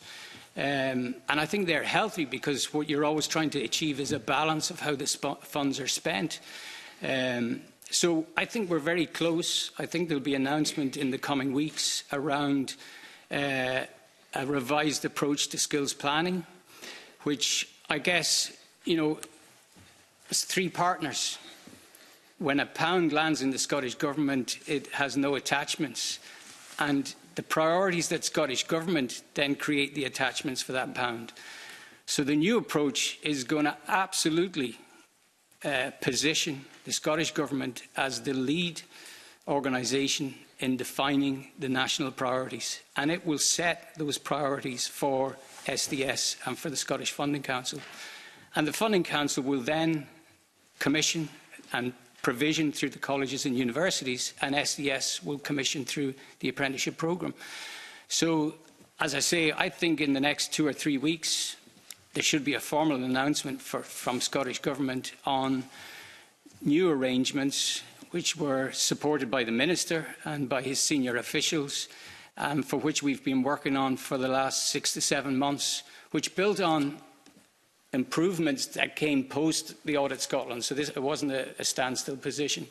So just to reassure the committee, there's been a lot of work in that area, a lot of progress has been made, and I'm confident there's a much clearer understanding about, where the policy priorities need to be set and how the agencies work together to deliver government's priorities in that respect. But Martin might want to comment. Yeah, just before Martin does, that's all very welcome, and this committee in particular has been critical of the Scottish Government in the past for lack of clear leadership and direction on the skills agenda. As I said, though, that was part of Audit Scotland's criticism. The other part of it, though, was essentially the lack of an effective functioning relationship between SDS and SFC, and poor communications, lack of consensus, etc. Now, consensus is obviously easier when you've both received the same ministerial direction, but taking aside that, because it sounds like what's going to happen in the next few weeks will provide that clear ministerial direction, do you believe that you've addressed the issues that Audit Scotland raised in terms of what was a dysfunctional relationship between your 2 bodies? Yeah, look, I think dysfunction is probably too strong a word. I think there was a difference of opinion in terms of the balance of spend. Yeah, that's fair. There's been terrific engagement across both organisations in support of the skills planning work. Terrific.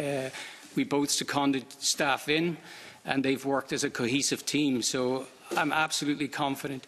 I would also make the point that there's nothing like a financial crisis to create a real focus. None of us have any time to be going in divergent views. We've got very specific challenges in front of us.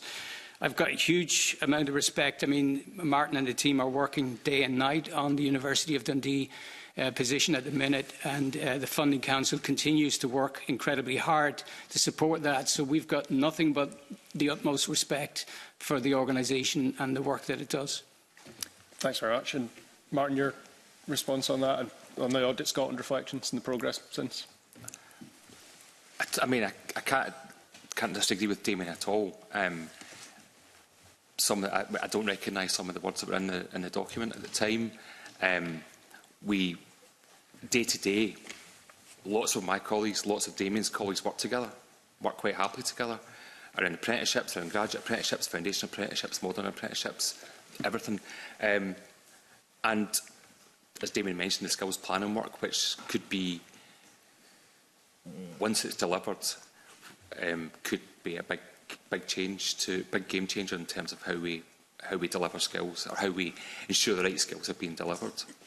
And that's been done. But as I was going to say, it's been done by Scottish Government, SDS, us, bringing in others as required. I think it's a great question, because it comes back to the Chair's point, which was what we were trying to fix. I do think that work in the skills planning methodology and what's hopefully going to be announced in the coming weeks could be the substantive part of what the original challenge was. And in fact, the bill now is superseded both by the events that Scotland's facing into and the work that's been undertaken across government and the two agencies. Thanks very much. And unless anyone's got anything else to add on that, I just had one other question, so I'm conscious of the amount of time that I've taken already. And Damien, you've touched on it already in terms of to-pay transfer costs for staff. Just to check, do you in particular, given that it will largely be a transfer from SDS to SFC, but want to be clear if Martin feels this way as well, do you feel that you have had clarity from ministers on the operational arrangements around transfer of staff, expectations of costs, the to-pay element, terms and conditions, etc.? Look, there's a lot happening, so I wouldn't be hypercritical of anybody, but we're certainly at a point in time where a lot more work needs to be done, and I think we're all committed to doing that. But as it stands, I think the supporting evidence around the bill, the development of an implementation plan, development of a risk and a qualities impact assessment, the development of the cost-benefit analysis, all of that is very immature. But we are at a point in time, and I think there's plenty of time to invest and get that evidence and get it into a good position and ensure that committees like this committee have oversight of that. But there's been very little detail so far. And if I could, just one last question on that, and I want to check Martin's view on it as well. Is there anything that could and should be in the bill that would offer further clarity around that? Because things like equality impact assessments can't and shouldn't be in legislation. But is there anything you think lacking in clarity in the bill on this particular point around staff transfer? I think the bill, again, is underdeveloped. And I know there's a balance between primary legislation and specifics, but at the minute it's very high level and it's simply enabling a funding move. But what that's going to enable is very unclear. And there's a time horizon of 10 years. I don't think, when I talk to businesses, they can wait 10 years to get the people they need to drive the economic growth that they have. I was talking to Scottish Power Energy Networks, who are investing £25 billion in the grid. They're about to triple their workforce, and they cannot get workers. And, telling them that, it's going to take 10 years to work through the shifting of 3% of the budget, and we'll work it out in due course, I don't think it's going to cut the mustard. Thanks very much. And Martin? I agree with what Damien's been saying there. In terms of the bill, I think we've got a balance between what's on the face of the bill and not tying our hands going forward. Yeah. So there's a bit of the opportunity to work through various issues at various times with a framework and a much higher level bill. So are you looking for further clarity, perhaps in regulations in secondary ledge coming off the bill, or do you think that actually a lot of the clarity around these operational aspects in relation to staffing is just not for legislation, but it should come from ministers? I don't think it's legislation, and I think we need to get that from ministers. And as Damon says, we're working on it. We're talking, we're discussing. There's engagement regularly on these issues. So I would say, though, that the most credible report that I've seen on apprenticeship recently is from the OECD. So the OECD did a review of the Scottish Apprenticeship Programme, and it made some really valuable recommendations. And the bill should take account of those recommendations, and I don't see it anywhere in the bill at the minute. So that's an opportunity as it stands. So I wouldn't see it as a... but I think that balance between very high level and primary and absolutely no detail, I think there's a middle ground. Thanks very much, both. That's really useful. Thank you. I'd seen that OECD report, and it's interesting you raise it. You've obviously had ministers at meetings at ministerial level and I presume at official level. Is that something you fed in? Have you asked why the conclusions and some of the deliberations from that report have not been included in the bill? Yeah, the SS board has consistently advocated for it because I think, members have a lot to contend with and get your head around, but just to be aware, the Scottish Apprenticeship Programme is the best performing programme in the home nations by a distance. Our completion rates are at 76%. In 22-23 in England, they were at 54%. I mean, it just doesn't bear comparison. So the OECD report was about taking us to the next level, and it said that the Scottish programme was remarkable, that the innovations in foundation and graduate apprenticeship created one of the most flexible apprenticeship programmes in Europe. But the next steps, they said, were around, ensuring that industry were central to the programme more substantially than they even are now. And secondly, that protections that you see in other countries for apprentices and commitments from employers should be enshrined in statute. So I think in total there's about 9 or 10 recommendations. They're absolutely worth considering and worth taking forward.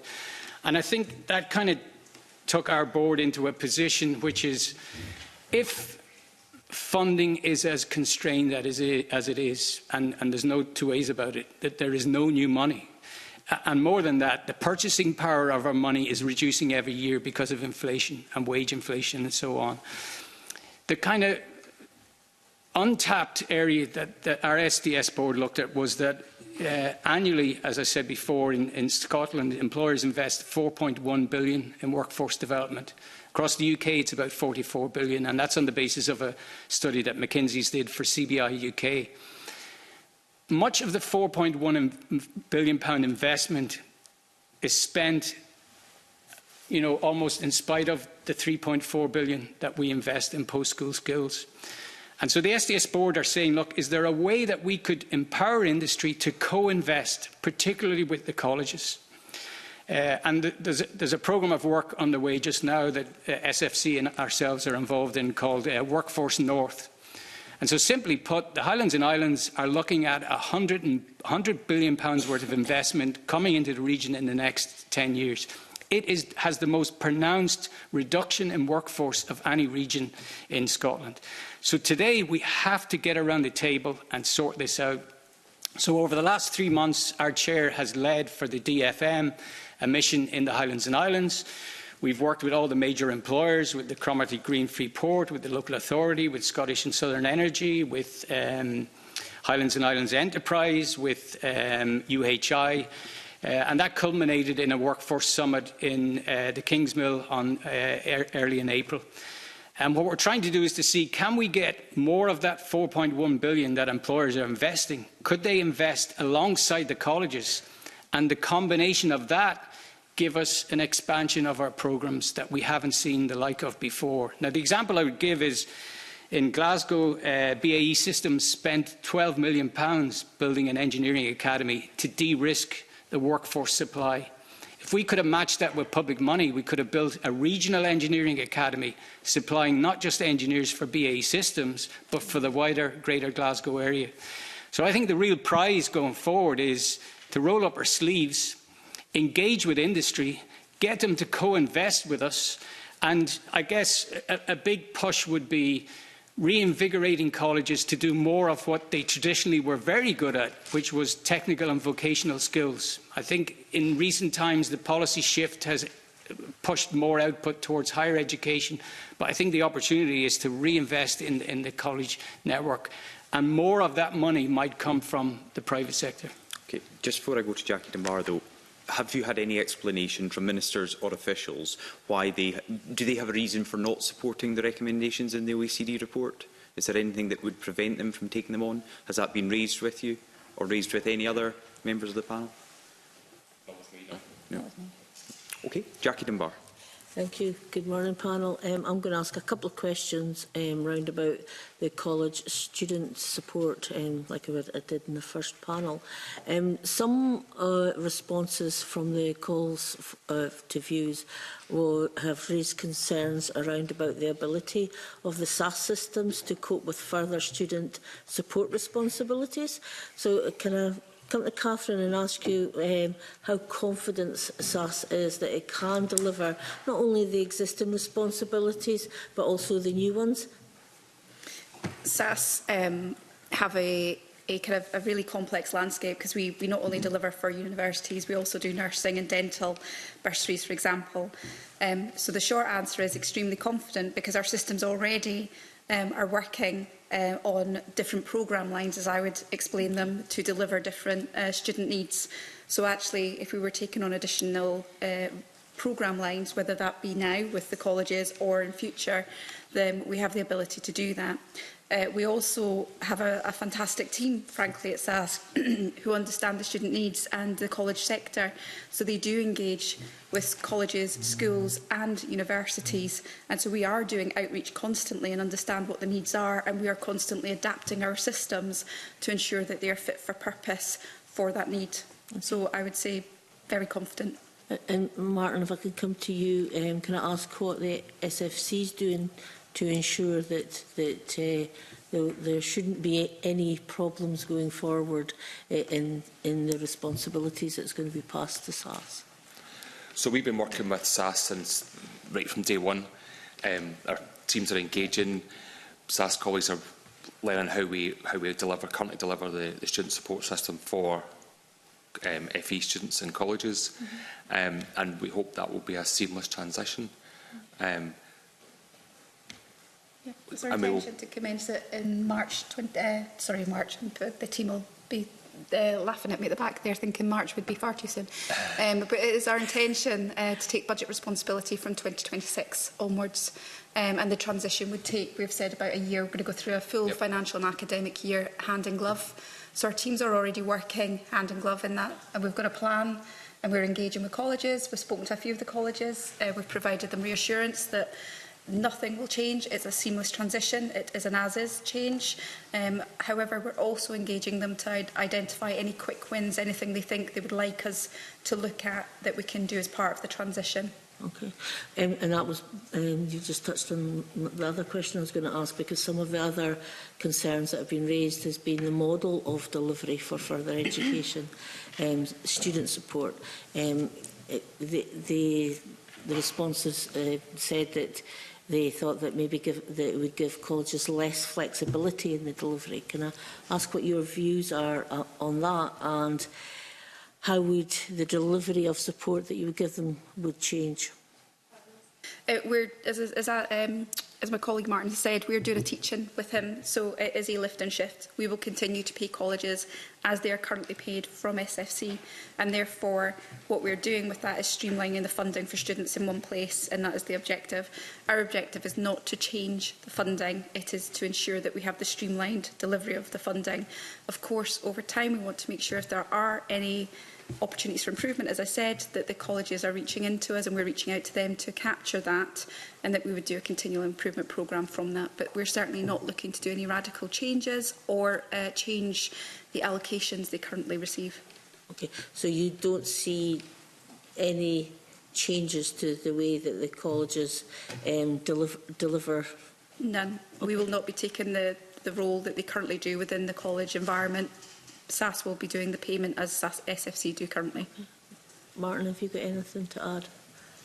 No, I think the colleges do a good job at the moment. The colleges are on the ground to see that they know the students. They're able to make sure the right students are being targeted with support. And as Catherine says, that will continue. And I think that's really important. Some of the students who go to college are from very difficult backgrounds, financially in particular. So having that ability to engage with someone locally about funding is important. Thank you, Convener. Okay, Pam Duncan-Glancy. Thank you, Convener. I want to move us on a little bit to talk about, I suppose, financial sustainability and monitoring, because there are powers in the bill.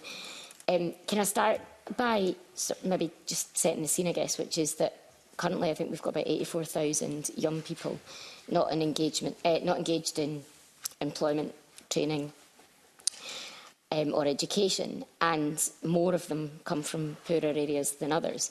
So can I ask the panel, will the reforms proposed in the bill contribute meaningfully to addressing the immediate skill shortages facing Scotland's key sectors?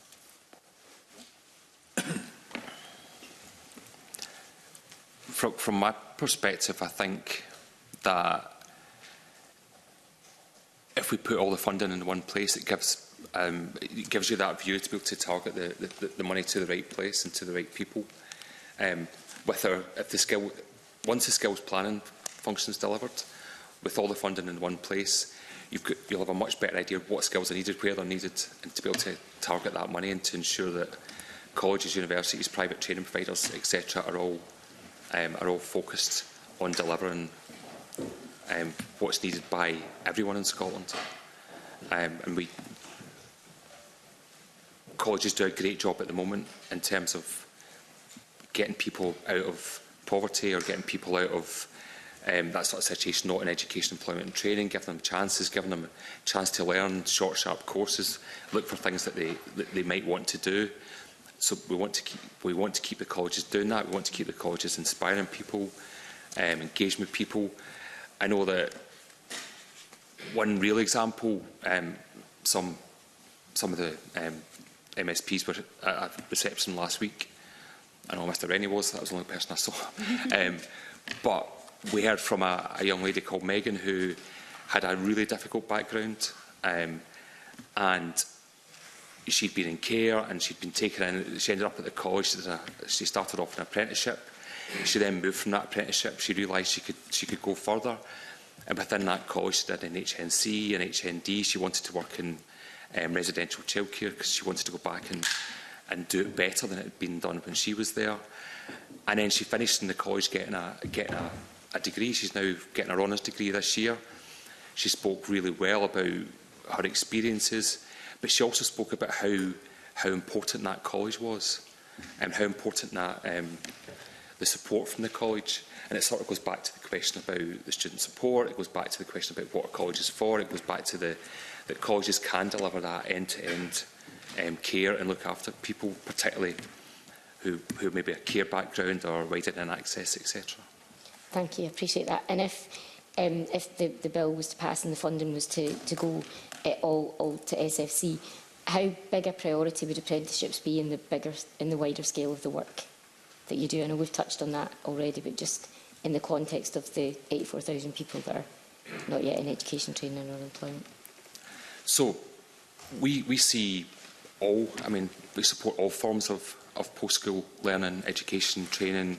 We're committed to all forms of provision. We're already committed to graduate apprenticeships. We're committed to foundation apprenticeships. And we would see, back to the skills planning work, where do we need to focus our energy and our resource? So we would be very committed to apprenticeships. We see the value, we see what they deliver, and we also see the value from college and from university. So we have to take the whole view. But I would say we will not be. I've seen lots of people saying, "Oh, the Funding Council won't be focused on apprenticeships." Absolutely, we will be. Absolutely. Okay, thank you. From your perspective, Damien, in terms of the skill shortages we've got just now, does the bill is the bill the solution? Yeah, I think both questions that you asked remain to be answered. The financial sustainability question is not answered at the minute, and I don't think it would be answered by spending £30 million, moving £100 million. Just doesn't add up. And that's a really, really pressing issue because, you know, We know the pressure on the university sector.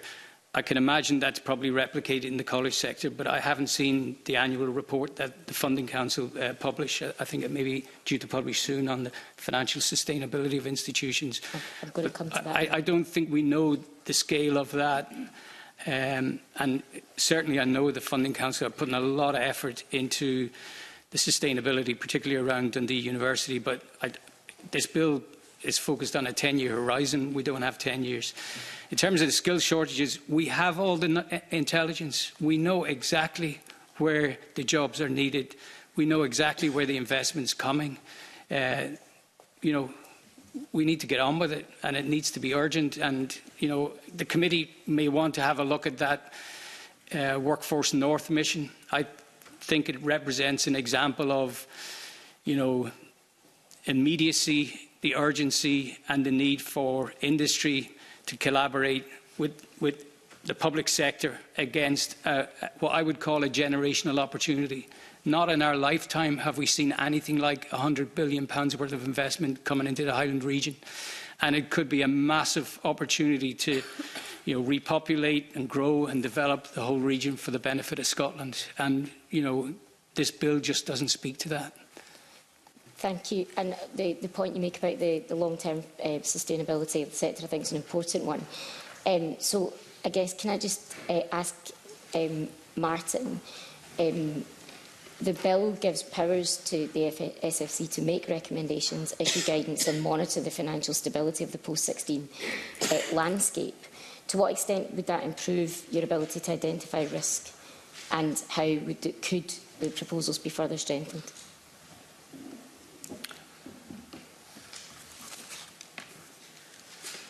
So we already do a huge amount of advice, guidance. We collect a lot of data, a lot of evidence from colleges, from universities.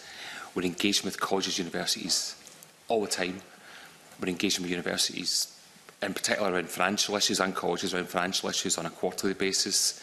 We get different reports from them. We're scrutinising them. We're really focused on the financial sustainability going forward. What's in the bill maybe makes it in statute what we currently do, but we are already all over it. Is there anything that you think we could be doing in legislation that could have, for example, highlighted some of the concerns that we might see across the sector just now, particularly in Dundee?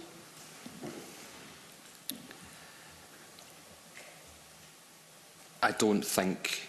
Well, I think we're still, so there's currently an independent review of what's going on at Dundee. I know you've talked about Dundee a lot in here.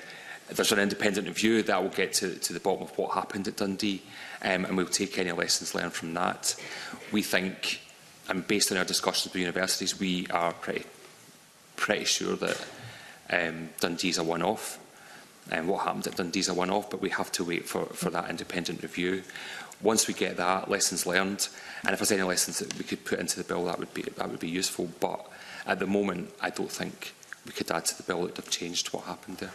And on the Dundee's a one-off, the publication of the report for the financial sustainability into colleges and into universities has been delayed. So I think it's normally due in January.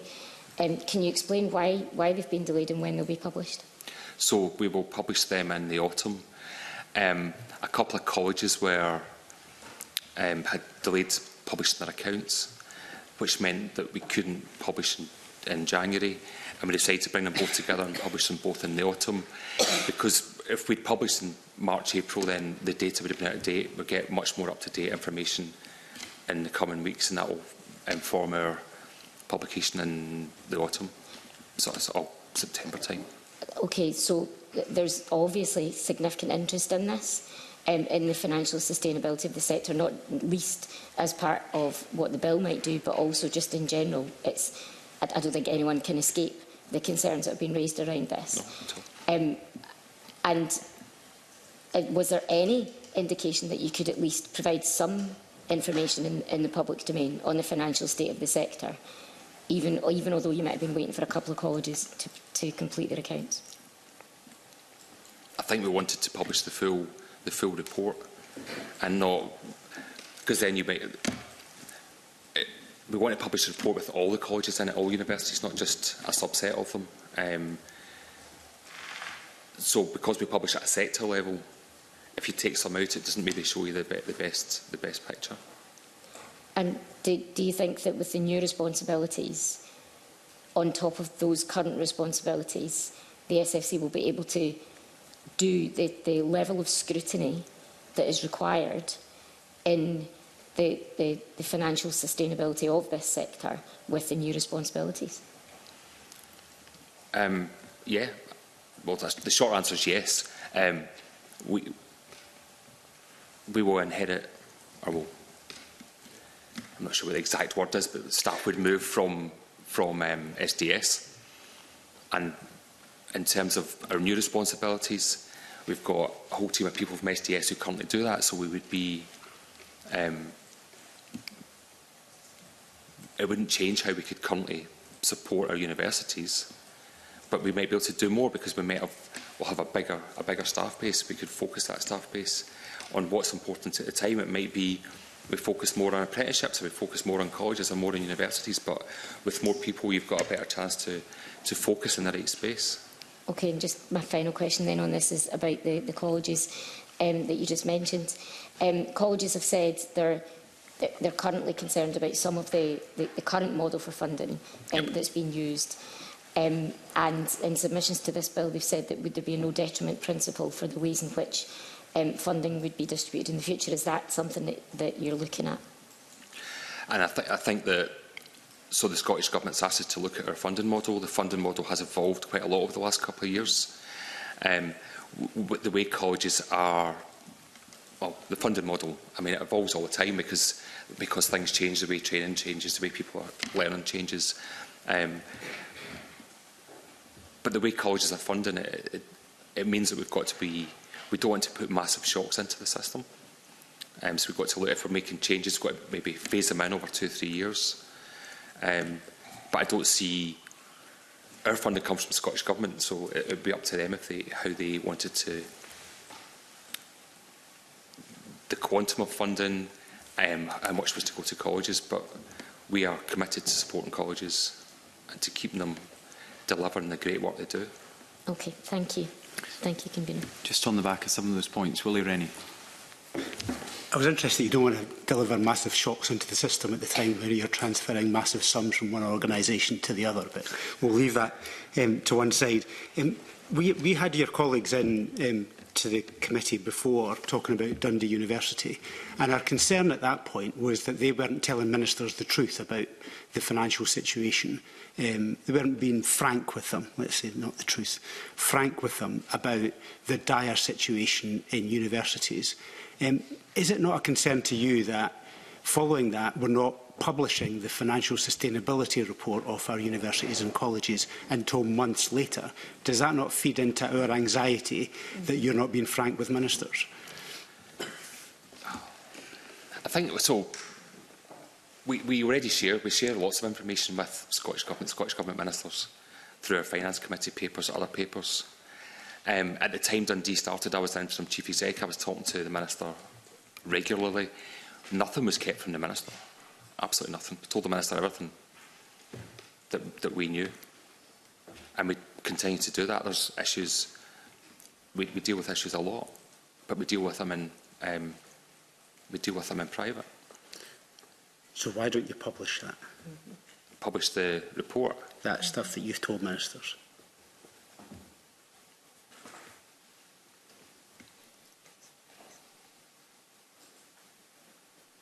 Well, a lot of it is published, but we're talking to ministers privately. It's about policy decisions, policy development. Okay. We will publish our financial sustainability reports, or not. Months late. Because institutions were late in delivering their accounts, and we want to wait for updated financial forecasts. Therefore, they'll be bang up to date. We won't get old data. We won't get data that's out of date. We'll get data that's absolutely current. I mean, frankly, our concern is that the system isn't responding to the crisis, not just in Dundee, because Dundee is not a one-off. There is a wider problem with the sector, which I think is being subtly acknowledged. But our concern is that you are not helping expose that wider problem, and therefore having a public debate and having that private discussion with ministers means that we're not able to have that, I think, urgent, not months delayed, but urgent debate about the future of our universities, which are under extreme stress. So universities are, I mean, not just in Scotland, across the UK, other places are under extreme financial pressure through how many students are going. I think somebody that earlier, Professor Seaton, maybe said something about variations in numbers of students make a difference to how the financial sustainability of universities. But I don't... Okay, don't worry, that's fine. You said it. Thanks.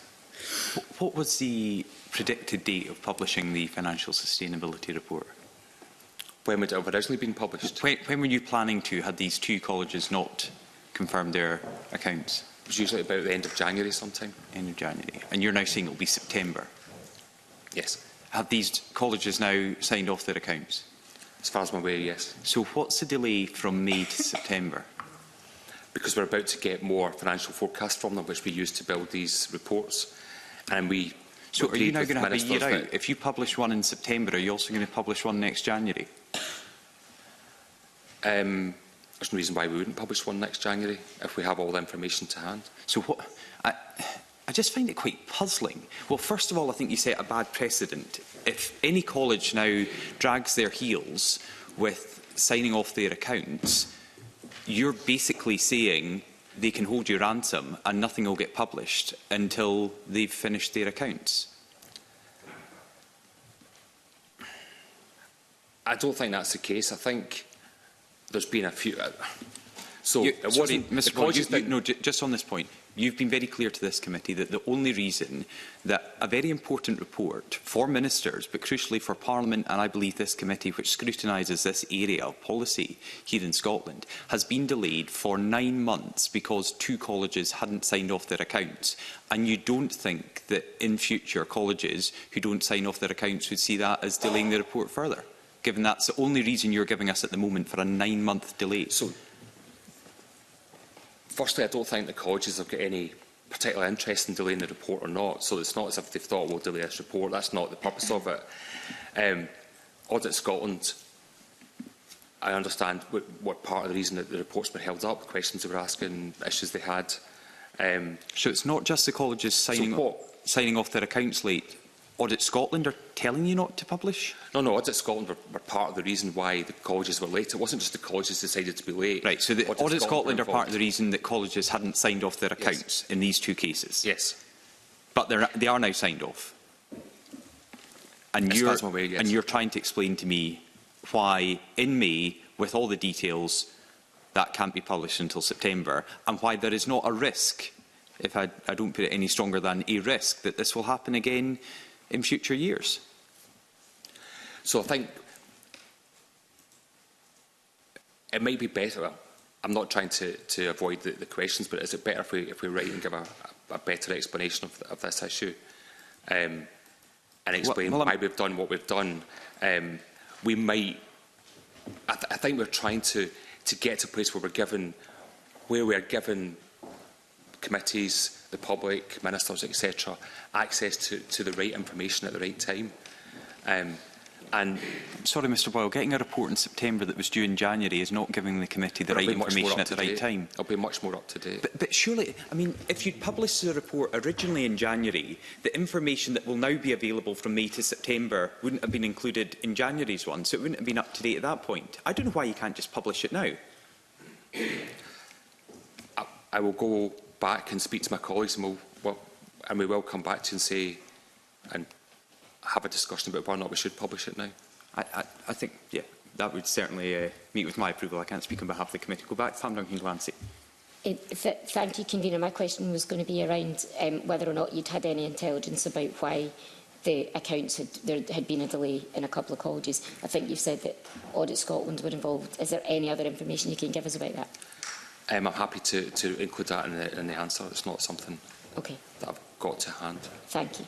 And just before I go to John Mason, in response to another question from Pam Duncan-Glancy about the focus being on apprenticeships, you said, and your words were, you had read the reports about concerns that there wouldn't be a focus if this transfers into the Funding Council, but that won't happen. So, given that you know that's out there, there are concerns about that, while we take you at your word, we need more than that. What is your evidence that there won't be that lack of focus on apprenticeships going forward, given you know it's a concern out with this committee, with a number of people?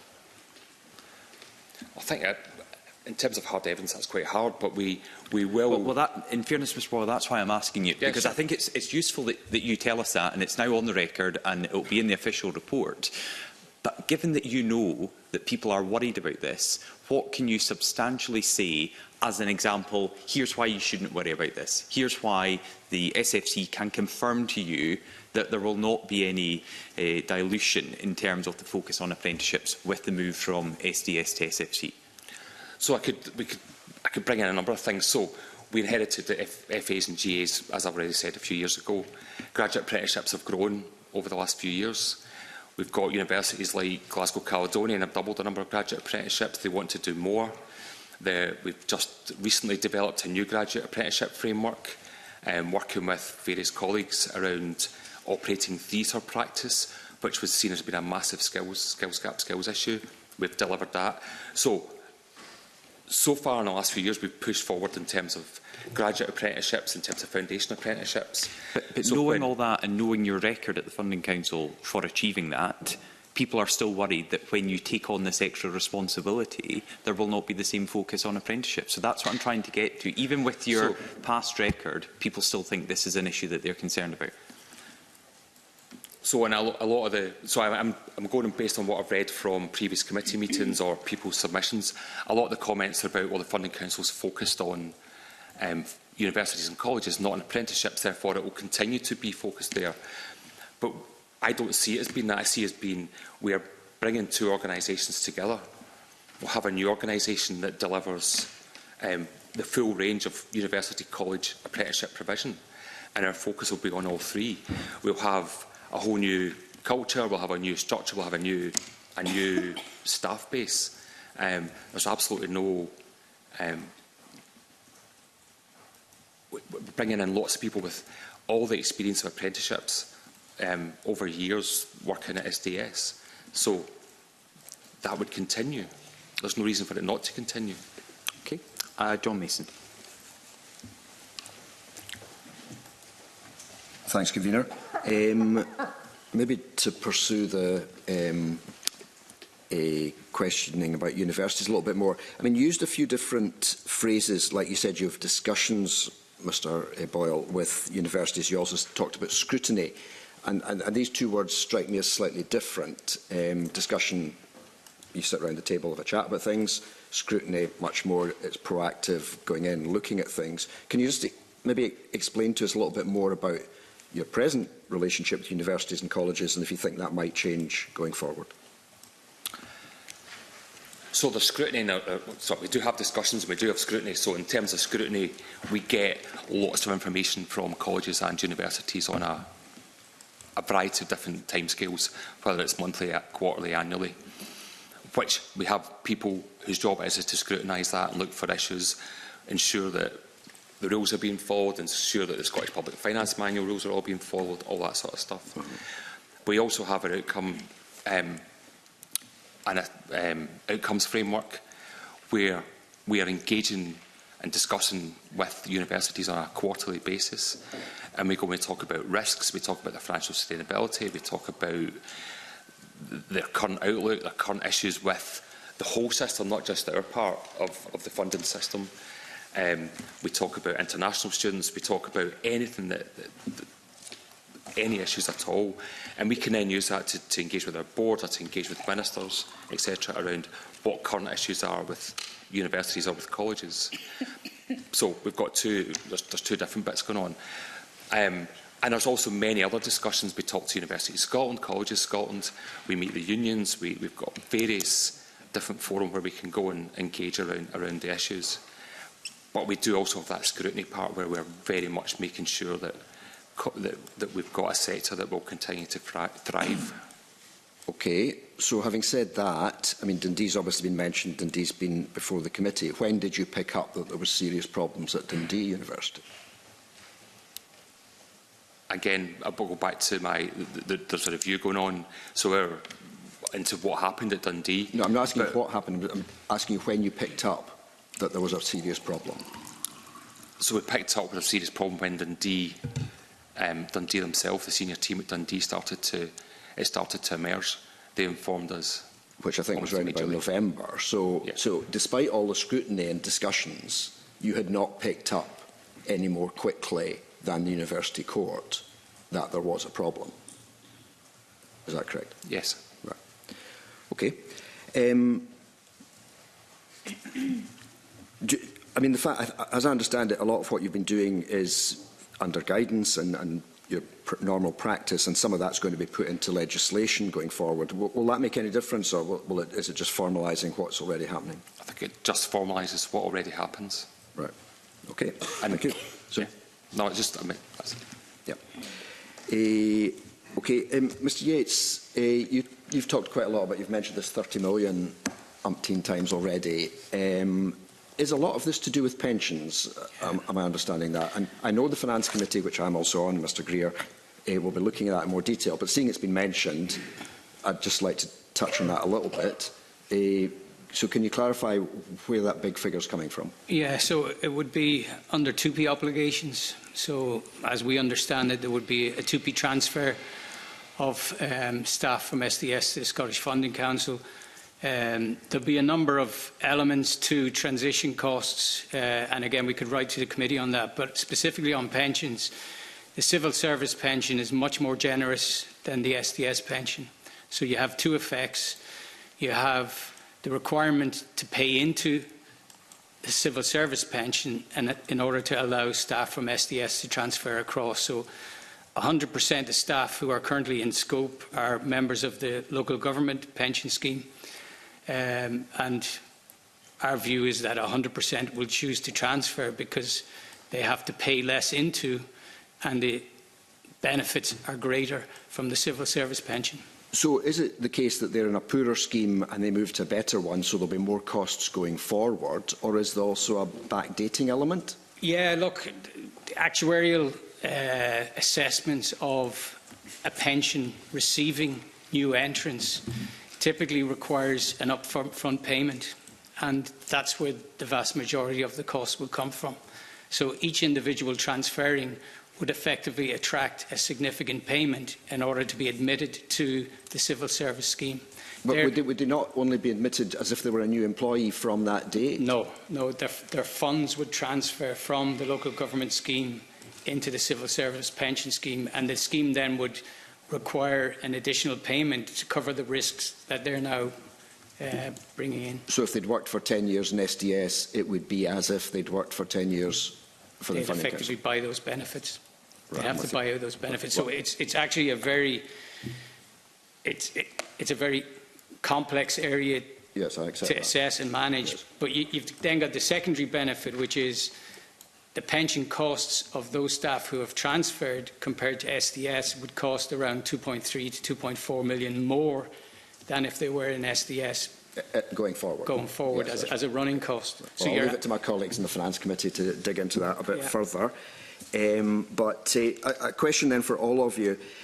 I mean, one of the arguments for the bill is that it's simplifying things, it's putting everything under one umbrella, and that might help us align the tertiary education system with the national economic and social goals. So, and like the Highlands have already been mentioned as somewhere needing investment. So would it, I mean that's a kind of general question, but would it, by simplifying it, does it mean that we can have a much more joined up approach and tie in with the national economic social goals, national performance framework, all of these kind of things? Does that make that easier, Mr. Burke? I think it would do, yeah. I think that getting the opportunity to take a view across the whole piece and ensure we're targeting funding and resources to where it's needed. Okay. Sorry, I realise I haven't asked you any questions, but if you want to comment on that, does it give us a more joined-up approach? It does. So just to give you some context, student funding has gone from 441 million to 912 million since 2006. So the ability to put it in one place rather than across several places will allow us to look at that in a wider perspective to ensure that we are targeting that appropriately. Okay. So I would say yes. Yes, and Mr Yates, I mean, surely if it is all more joined up, we're actually going to boost the Highlands and Islands more? Beggars belief, doesn't it, in the sense that the 2.2 billion is already joined up. It's sitting in one place. And what's happening today and tomorrow to ensure, that that's going to align. I think the reality is, as we've heard already, the pressure on that budget to sustain what we already have is severe. What I can reassure the committee is that the 100 million that's currently spent on apprenticeships is absolutely aligned with economic need and is absolutely driven by the key sectors in the economy. So, the challenges that we have with the apprenticeship programme are not around the administration of what we have, but what we can't fund. So we typically have 60 to 80 applications for every apprentice place. So there's always been a view, and the committee and the Parliament have shared this sense of, are young people aware of, the benefits, or do they understand the opportunities? So we've 60 to 80 young people applying for every apprenticeship place. And we have demand upwards of 40,000 places from business. So the 100 million is like the loaves and fishes. We cannot meet the demand we currently have. We can fund 25,500 apprenticeships annually.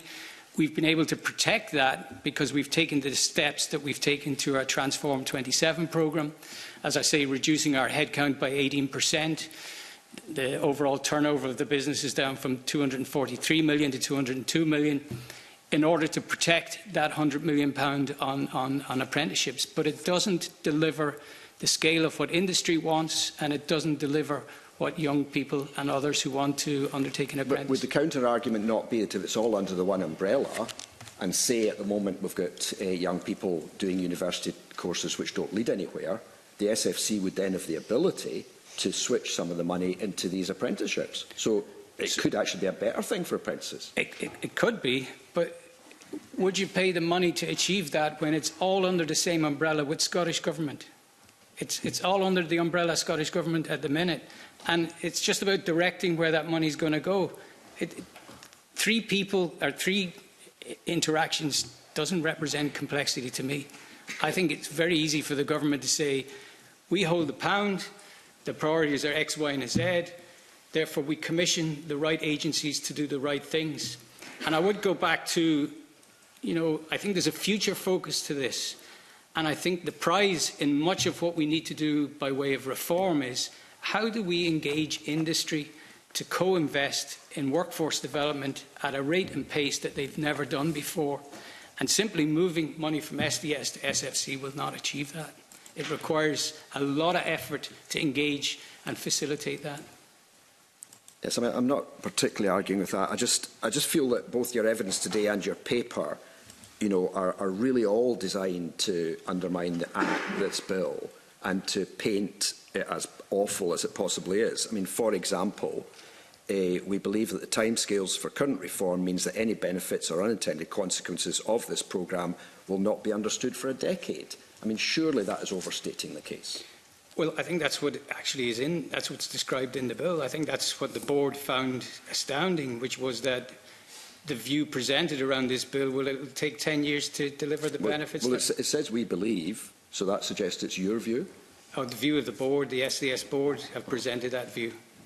But the view is based on advice from government around the time frame for the benefits realisation. I think the submission from the board is actually very positive in the sense of saying it's absolutely focused on economic growth and unlocking £230 billion, and it's absolutely focused on protecting the high-value sector that is our university sector, and those are the pressing issues. And so will this bill deliver benefits to both of those opportunities, challenges? That's the question. Okay, thank you. Thanks, Convener. Willie Rennie. Mr Yates, Mr Yates. So the Withers report was pretty scathing. A few snatches of comments. Competing narratives, duplication, lack of clarity, lack of leadership and effective governance, harmful and false division. And this bit was particularly critical. SDS doesn't always appear that it makes decisions or demonstrates behaviours which are focused first on public service delivery or the needs of learners. This dynamic is acting as a blocker for partnership working, joined-up thinking and delivery across the public sector. So what's your response? Yeah, I think the response from the SDS board was very clear. The board had a number of engagements with James. James said to the board that his report was opinion-led. He didn't take any evidence. To be fair to James, he said at the outset of undertaking his report that he would not take account of performance or finances. So it's an opinion. But it doesn't bear scrutiny against the evidence when you look at what the organisation does, what it achieves, the scale of the partnerships that it has, how it goes about its business. It was ironic in the year that James published his opinion piece, EFQM, which is the European Foundation for Quality Management, awarded SDS the 7-star award for excellence, the first public body to get a 7-star award in the UK. And EFQM are absolutely evidence-led. So I think the board felt very frustrated at the nature of how the Withers report came to be. The board actually presented to government the opportunity to use UK Cabinet Office methodology, which is the tailored review, which is an independent evidence-led approach. And as I say, to be fair to James, he absolutely accepts it's an opinion piece and it's his opinion. It's pretty dismissive of a government-sanctioned report that's been embraced by the government ministers and has been implemented into legislation. Can you really just call it an opinion piece? That's what it is. If you look at the evidence that was submitted, if you review all of the submissions, very little of the submissions to the report were brought in. So you don't accept any of the quotes that I've read out there? I don't recognise them, no. Absolutely not. Okay.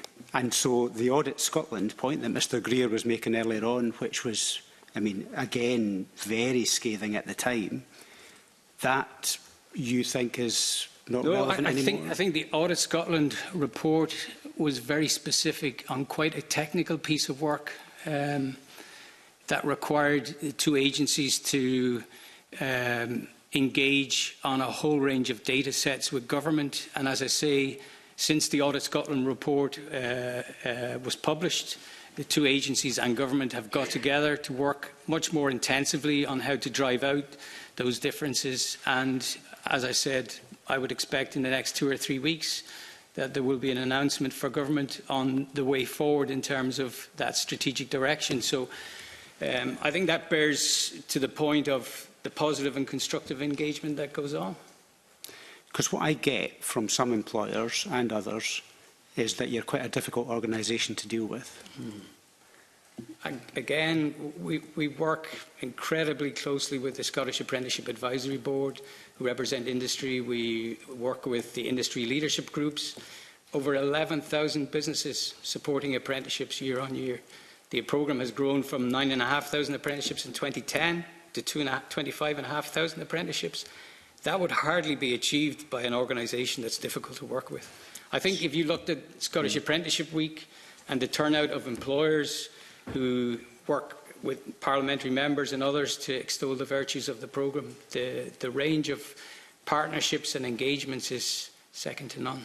I admire your certainty, but you can imagine that we have doubts because we have these different reports from people that we respect and because we've dealt with them in other spheres. And they all say broadly similar things, but you're certain that you're fine. No, what I'd say is I've got evidence and, opinion is opinion and we can all lead with opinion. So, very open. We undertake extensive surveys across apprentices, across businesses, quarterly, annually, and we constantly listen to what is being told to us. And so, you know, all I'm saying is what you're saying to me doesn't resonate with what I hear. Okay. You can see why we've got a problem. Because we get authoritative people who we respect telling us one thing and you're telling us another. Well, I don't know. And there's no coming together at all. Yeah, no, I think, again, what you've got is opinions. Well, these people are... Yeah. The people have got practical, tangible experience of your organisation, and they tell me the opposite.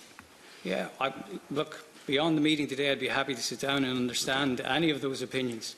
Okay. Very keen to follow up, and if there's anything we can learn from it, absolutely take it on board. But we've got this bill to consider, though. Yeah, but to this point, I haven't had any engagement from you about that. Okay. The issue, just funding council. I'm going to come to SAS in a minute because I have got a question for SAS.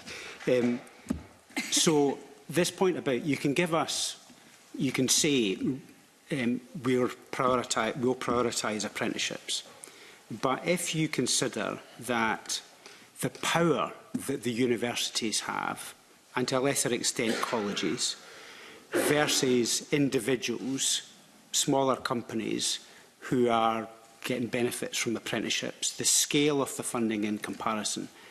If there is a crisis within another part of the areas that you're responsible for, in other words, colleges or universities, you will be under enormous pressure to take funding from apprenticeships and to plug the hole.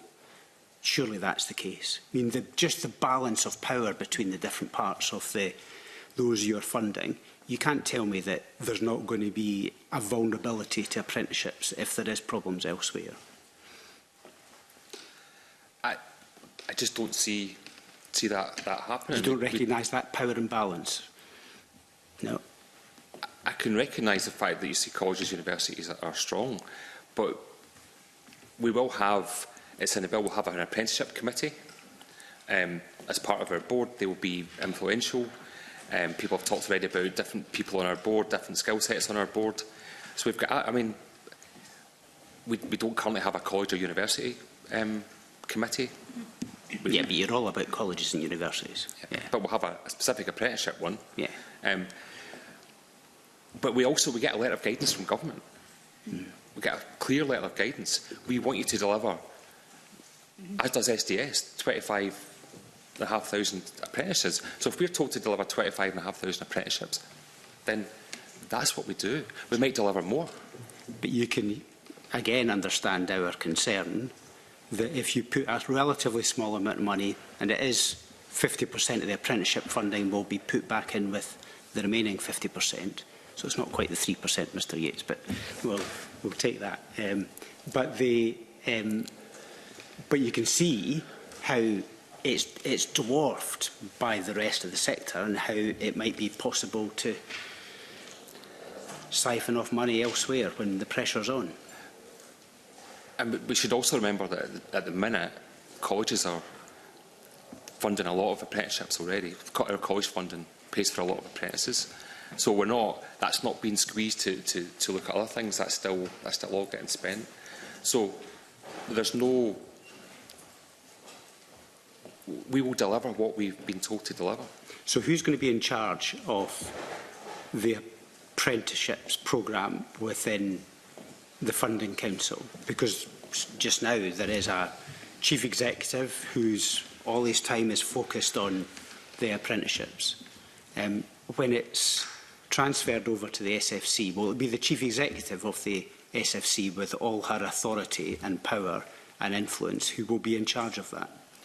She's the accountable officer, so she will be ultimately responsible for it, yeah. And what proportion of her time will she devote to apprenticeships? I mean, surely you must have an idea about the division of her time of something so important for the country, but still a relatively small amount of funding. So we'll have we've got a chief executive, we'll have a team, we're going to take on a number of staff that's still to be actually determined. There's various figures quoted, but it's a huge amount of staff.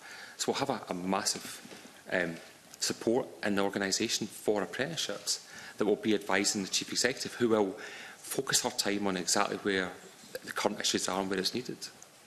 So if there's a fire, a crisis in apprenticeships, and at the same time another university gets into great difficulty, where will the Chief Executive spend her time? You would need to ask, you seriously need to ask her, but she's... You're here representing the Funding Council, surely you must have discussed these things. I don't think we're far enough down the road to comment on structures, etc. yet, other than the fact that we will get more staff. We can't say, I can't say she'll spend a third of her time or whatever. That would be, I've just been making it up. I've got to be. So you've heard Mr Yates say several times £30 million is the transition cost, which is much more than the government saying is the cost. Why have you not challenged that figure? Do you agree with the figure of £30 million? That's the first time I've heard it today. But again, you're taking on this. This is going to be your costs. Yeah, and that's discussions we've still to have. And we still don't know what the figure is then. So, but surely you must know. Is he right or not? Because you've seen his evidence paper before. Surely, all of this is feeding me to believe that you're not ready for this. And you're just so there we've already had the much. discussion. We don't know yet exactly what's in scope. We are trying to engage. We're trying to engage with SDS. We're trying to engage with the Scottish Government to get a sense of what's actually in scope. We're still having those discussions. Once that's done, then we'll have a much clearer idea from working with SDS what's in scope, what the costs are. The government's, I'm told, the government got all the costs from each organisation. So. Okay. Right, SAS. The point made earlier on by Professor Seaton about the tuition funding going to SAS, because it basically is teaching funding. No? Right. So tell me why you disagree with him. I would disagree because I think the funding is with the student, and SFC do not fund all students at all colleges and universities because there is a mixed bag. So if you remember I said earlier, it's not when you think back 20 years, if you were a student, then you're a student and that's all you are. That is not the landscape we have in Scotland anymore. Therefore, the tuition fee is for the student. It's not for the university per se. Yes, it supports the student, but the student can transfer, and also the student can also have fees from SAS that SFC wouldn't know about. So by having the funding for the student in SAS, it's all in one place, which means we can ensure all the payments are made to the universities, colleges as necessary. That would be my view. Okay. And are you satisfied with that? I'm satisfied with the answer. I think in our initial response to the consultation, we thought it would be useful to bring all university funding together. We would see that as including the tuition fee, but I also understand what Catherine's saying. I think it might make it simpler if it was all in the one place. The tuition fee's been £1,820 for universities since 2007. It's not changed.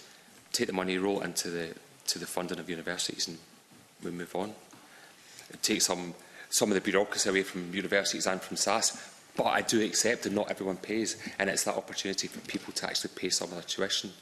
And moving forward, we'd have to have that discussion, we'd have to engage on that around how you would ensure that somebody who'd been to university already was paying some contribution to their second time around or third or whatever. Many people do more than one degree, so. Okay, that's me. George Adam, we're going to pick up on a couple of these points. For Mr Yates, you've actually taught me something, Mr Yates, today, because any time I see an independent report that I don't agree with, I'm just going to say it's an opinion piece, and that's going to be my defence, and hopefully my colleagues will just back me on that when I use that defence, because some of the things he did say was that the skills system is not fit for the substantially different future approaching us. We need a radical rethink of job opportunities that arise from a changing economy, risks being lost, a repeat of the 1980s. Now, that's quite damning, and it actually backs the idea, well, I know the report backs the idea of going forward SFC and SDS being merged.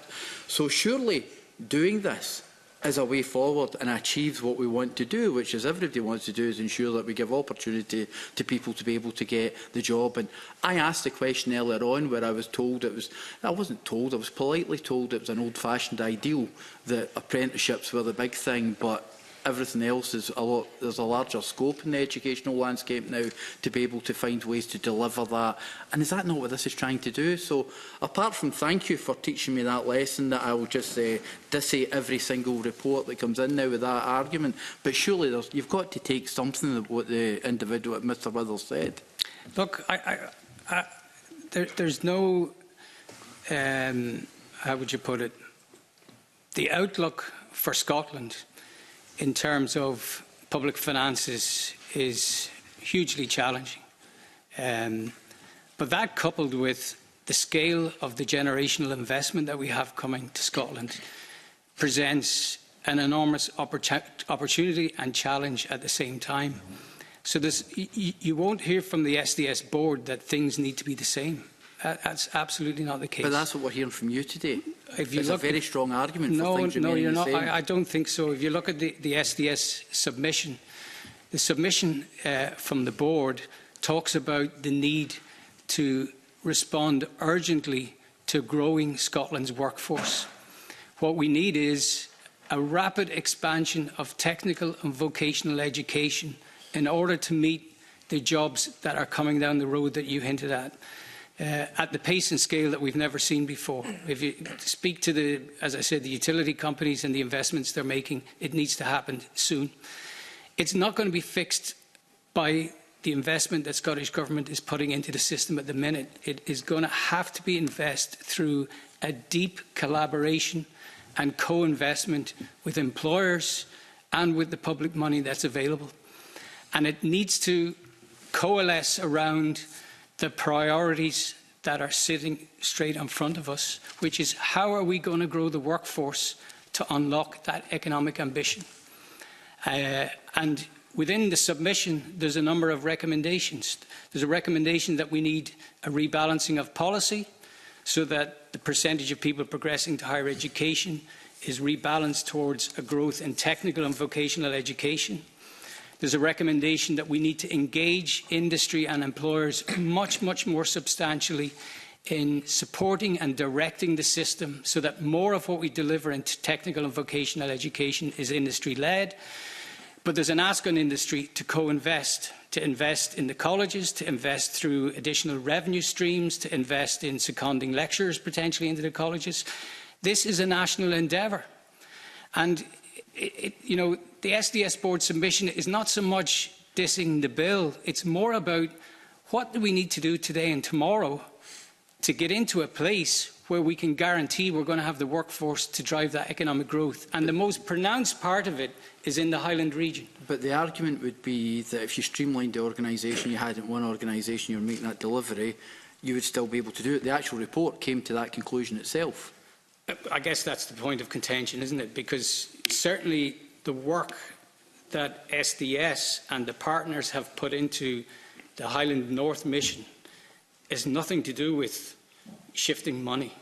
It's about intensive collaboration with industry and then getting agreements that flexibility on provision align with that growth in technical... I don't doubt the skill of the people that work for SDS for 1 minute, but what I'm saying is most of that talent will be transferred over I guess that's partly the challenge. It's like taking a component of SDS. It's not all of SDS. So the employer engagement team, the regional skills team, none of those are transferring across.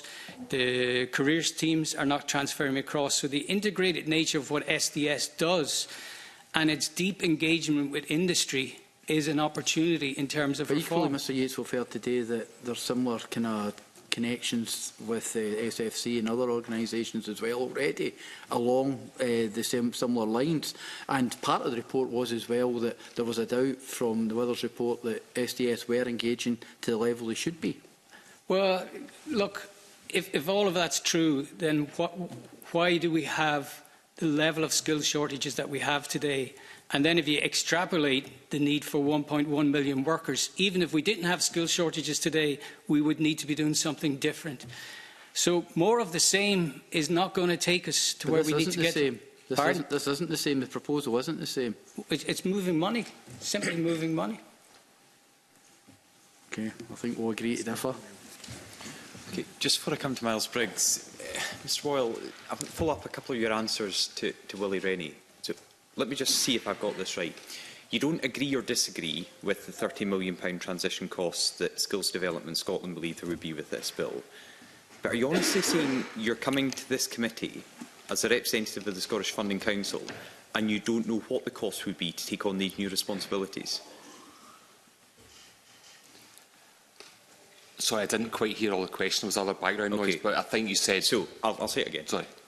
You have neither agreed or disagreed with the £30 million figure suggested by SDS as the transition cost for this, but you're not really coming to the Education Committee, who are scrutinising this bill, to say that the Scottish Funding Council don't know what the cost will be to take on these extra responsibilities.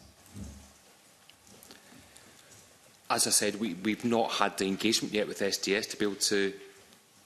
No, but to clarify you're coming to a Sorry, Mr Boyle, you're coming to a parliamentary committee that has to scrutinise this bill.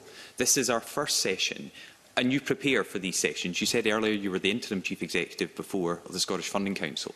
Presumably, people within that organisation said you're going to get asked questions about this, that, and the other, and one of them is going to be about the costs of this bill.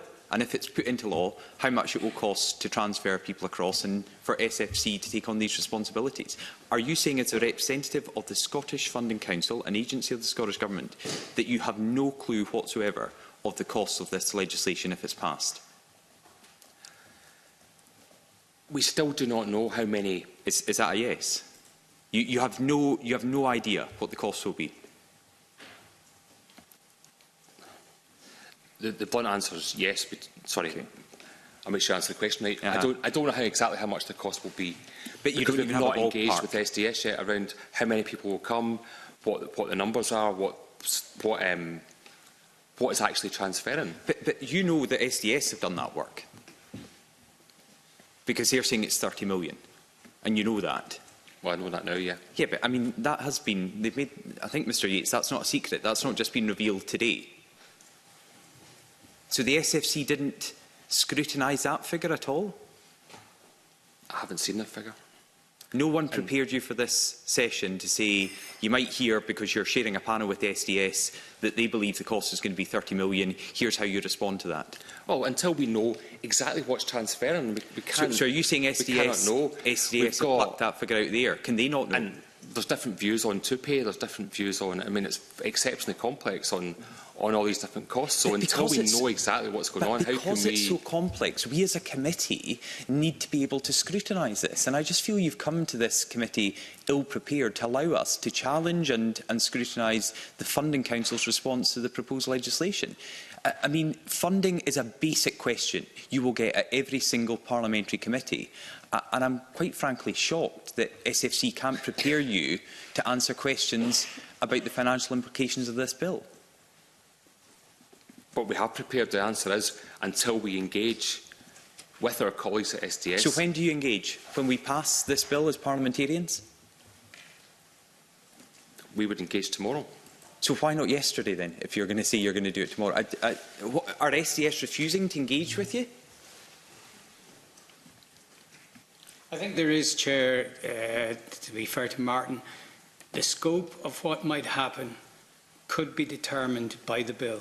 So members could require amendments and of course, yeah.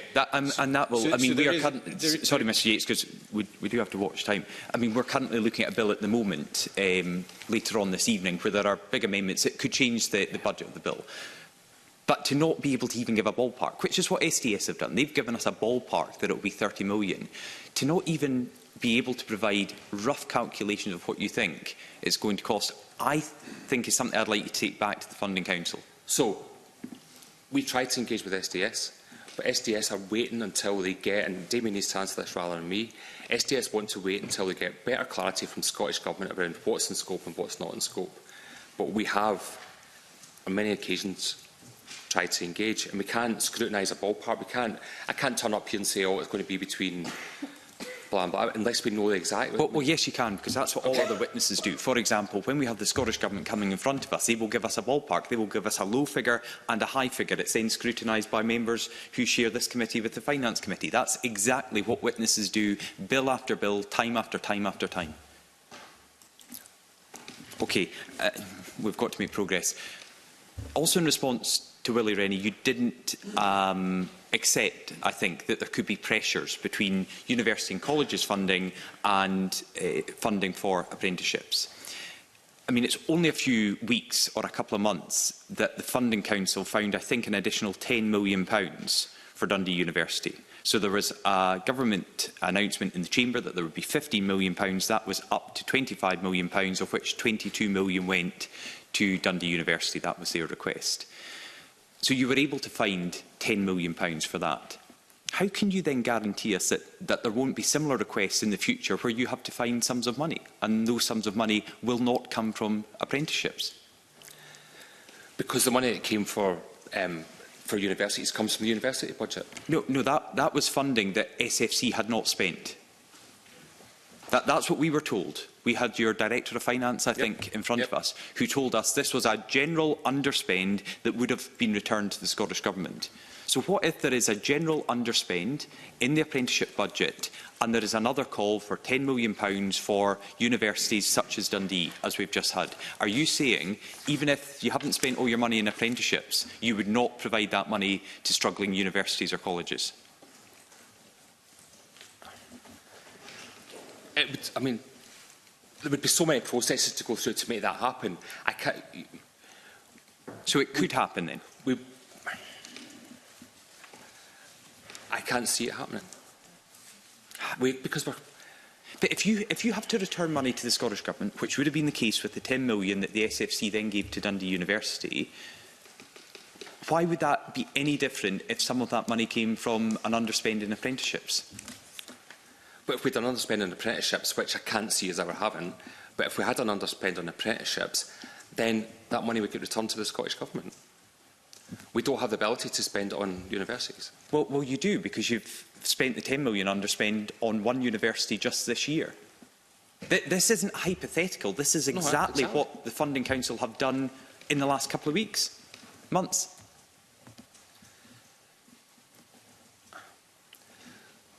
So we currently get, I don't really want to open this up, but we get a budget for universities, we get a budget for colleges, and Damien gets a budget for apprenticeships.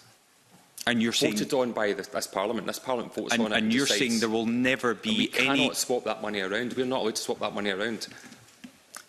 So why would you not want to get into that? You said you didn't want to get into that. Why wouldn't you? I didn't want to get into so much detail. Sorry, it was more the detail of how Parliament works and things. I'll just say I'm not particularly reassured that if we had a repeat of what we've seen at Dundee University and there was a rallying call for funding to save an institution from going under, that if the SFC had not spent all its money on apprenticeships, that money would not then go, as it has done recently, towards a struggling institution. But the money for Dundee came from the university sector. It came from the university budget. It came from the Scottish Funding Council's underspend that would have gone back to the Scottish Government. On universities. Okay. Miles Briggs.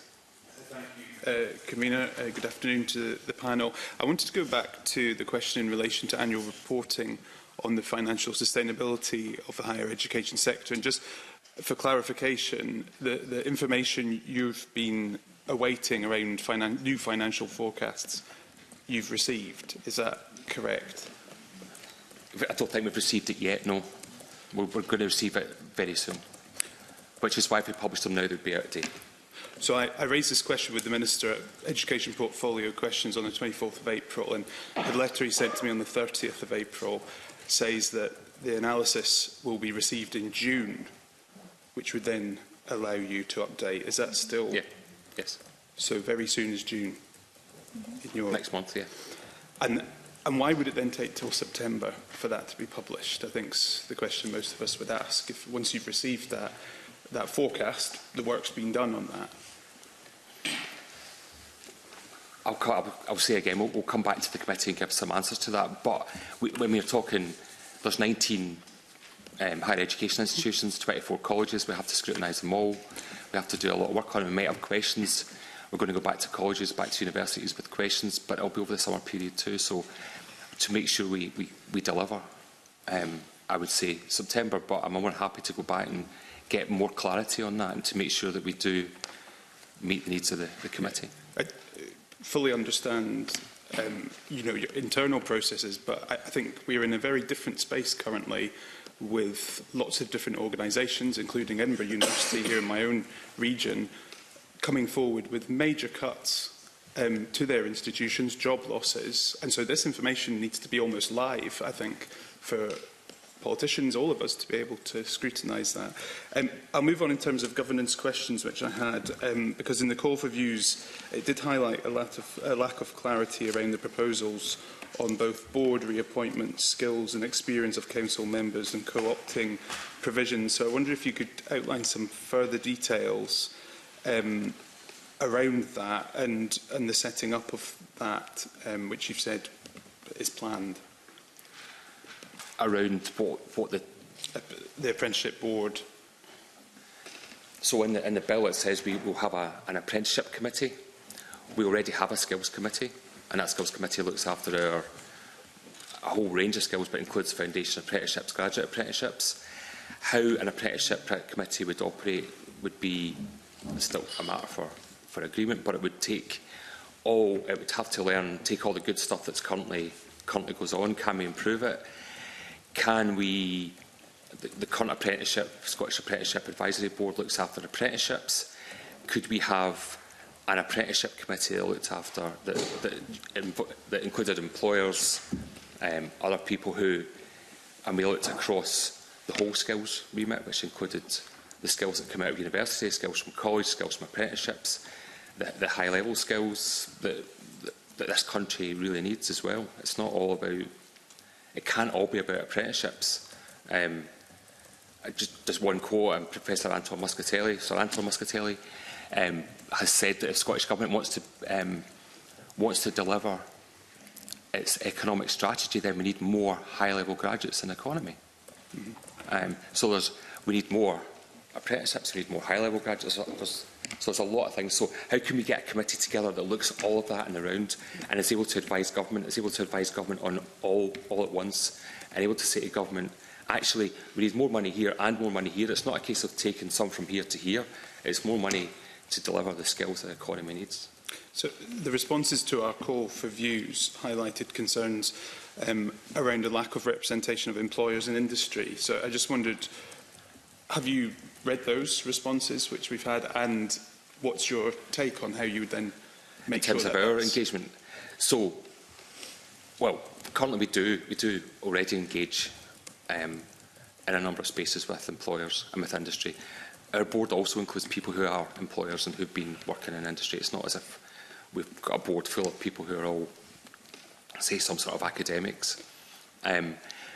We'd taken, I think, Claire Reid this morning said that she was meeting us soon, so we've got meetings arranged with a number of bodies, including Scottish Trading Federation, Prosper, and some others, to have an initial discussion about how we might move ahead on that. But we are involved. We're involved in lots of things. Like we're involved in the Highlands and Islands initiative that Damien's talked about a couple of times. We're involved in many other initiatives around Scotland. But so are our colleges, so are our universities.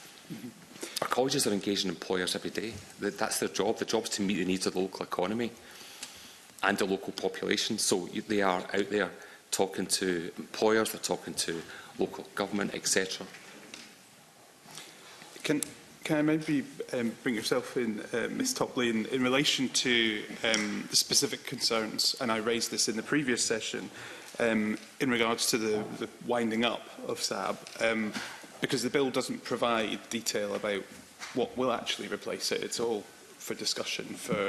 And I do have concerns. I think a lot of people who have submitted evidence to the committee have really put this front and centre, that we could lose a lot of good value in that. So just wondered your specific views around the questions I've put. And is there another way of actually preserving what's been going on and improving that advice? Because we're all acutely aware of what's needed in the skills shortages, but I don't think this bill necessarily is going to be the answer to that. It will just be shifting maybe organisation responsibility. I think Professor Seaton actually said it best, which is the legislation allows for the change in the law, and it's a very instrumental piece. The devil is in the detail, and I think, certainly from my perspective, it's really important. It's critical, actually. It's not really important. It is critical for this to be successful, that what Damien has in place and what SFC will be inheriting, there is a complementary journey that ensures that there is a transition of knowledge, information and an approach, whilst also taking the views that others have represented of what's currently missing, because we don't want to replicate what's currently happening if there are gaps in it, which clearly there are. What we want to do is build on what is good and then ensure that we're taking that forward. And therefore, I'm not entirely sure you need legislation for that, would be my view, but what you do need is assurance that the government, the Minister and therefore the two agencies have heard these concerns and that they are going to approach the new SAB, whatever that would look like, ensuring that all of these views have been captured. And the terms of reference with that would be fundamental. Yeah. And given your, I think you said 2.5 years at the organisation, do you fear this will be lost in translation? That we are hearing kind of none of this work is happening. I'm not quite sure I've heard a commitment where it will sit within the board or subsection of that board. And I think there's a lot of important work you're doing which has the potential to be lost, but also this 10-year projection. We don't have time for our economy to wait 10 years for this to deliver. It should already be delivering. Yeah, and some of these really pertinent points that government face are always going to be trailing, whether that's in education or health or justice. Change, we have to get better as public sector organisations at changing quicker. And I think that, to your point, do I have confidence? I am a senior civil servant, so I just happen to have moved portfolios around. Well, it didn't just happen. So my confidence comes from the fact that I know there is a team sitting in Scottish Government that are now set up to look at this. And I know that team, and I think they're now a very good, competent, credible team, and they will pick this up. So that's where my assurance personally would come, that that won't be lost. Okay. Mr. X, do you have anything to add to range of questions? We would always be incredibly obsessive about improvement and developments and so on, but I think, the heart of the challenge at the minute, particularly on apprenticeships, is one of balance of spend. And that's a really challenging issue. If you've got 60 to 80 young people applying for an apprenticeship and 59 or 69 not being successful, that's not good. And if you've got 15,000 businesses looking to offer apprenticeships but don't have funding, then that's not good. But I would just really herald the incredible work that the employers deliver through the Scottish Apprenticeship Advisory Board. They do that free of charge. They have a technical expert group. They have reviewed over 11 frameworks. They give significant amount of time. They advise SDS on what we contract for in apprenticeships, so they're incredibly valuable. And as I said before, I think there's a real missed opportunity potentially, which is how do we engage more of industry and employers into the system so that we unlock more of that 4.1 billion spend, because that is the money that's not coming together with the public money in a way that it might. Mr. Boyle, do you want to come back on that as well? Okay. Thanks, Convener. Joe Fitzpatrick. Thank you. We're tight for time, so I'm going to just keep this as short as I can. We've had some responses to the call for evidence around what the bill says about designation of private providers.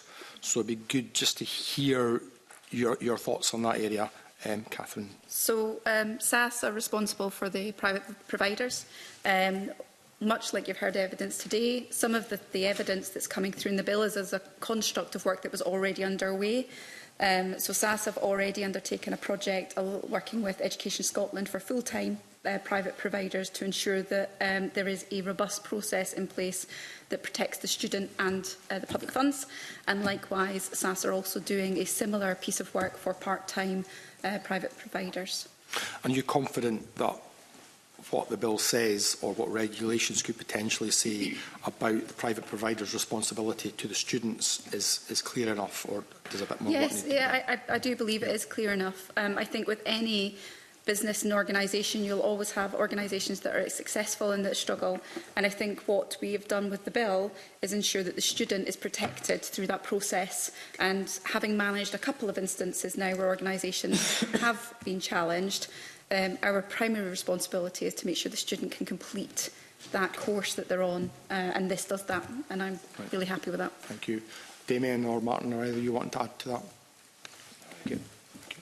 Thank you. Just finally from me, Mr Boyle, this is potentially going to take a function from SDS into the Funding Council, and you've mentioned in a number of your answers that you've got previous with this. You know, you've taken on responsibilities before. So just on graduate apprenticeships, what's been the growth and the improvement in that programme since the SFC took it on? So the number of apprenticeships have gone up from about 1150 to about 1500 over the last few years. Or the last 4 years, and I think there is demand for more. There could be more, but the Scottish Government, there's currently a moratorium on new frameworks, unless something's absolutely urgent, like I mentioned the theatre practitioner one. So there's currently a review of the graduate apprenticeship scheme, and to make sure it's meeting all the policy requirements, etc. And I think if we can develop, once we get a chance to develop more, there's lots of opportunities. But at the same time, universities are also pushing ahead if they have to as well. University of West of Scotland is introducing a work-based learning degree in town planning because there's a massive shortage of town planners in Scotland. Lots of the stuff that Damien mentioned for the future around all the energy stuff, that needs planning permissions, etc. So they're already on that, they're doing it. They're recruiting people to meet Scotland's needs. So it's not... There's a specific graduate apprenticeship scheme, but there are other things going on as well. But with the, sorry, do you want... No. With the graduate apprenticeship, you cite it as a success going from 1150 to 1500, but I think you also acknowledge that industry demand is for far more. But are you saying you're currently being constrained from doing that because of this moratorium? If it wasn't for that... We're being constrained a bit just now by the inability to produce new frameworks, unless vital. So if it wasn't for that moratorium, you think the numbers would be higher? It could be higher, but you've got to balance, so there's lots of employers want it, but you've got to balance the student demand and what universities are able to offer in terms of being cost effective, etc. So there would be opportunities to do more. And some, Glasgow Caledonian, University of West of Scotland, others are all keen to do more in that space. And given the success of the graduate apprenticeships, is that not a compelling enough reason to override the moratorium? The Scottish Government... No, but sorry, you said that you gave an example of where you could do something in spite of the moratorium. Yes. Is this not an example where you can make a case to do something in spite of that moratorium? Which one? The graduate apprenticeship. And expanding it further. Yeah, we could do, and we're engaging with SDS, we're engaging with government around what is needed, what's required, and if there are urgent frameworks needed, we will push them through. Okay, Mr. Yates, is there anything you want to add? I think the sufficient frameworks at the minute. Our evidence is that there's demand easily for between 4,000 and 6,000 graduate apprenticeships, and that's been well understood for a long time. I think there is a challenge just getting a substitution effect. But I think the benefit is huge. I think I cited the example of Glasgow University's degree in software engineering. It's phenomenal. The work it does with the financial services sector is pretty unbelievable. So for the benefit of members, graduates are typically paid between £22,000 and £25,000. They contribute £2,500 tax every year.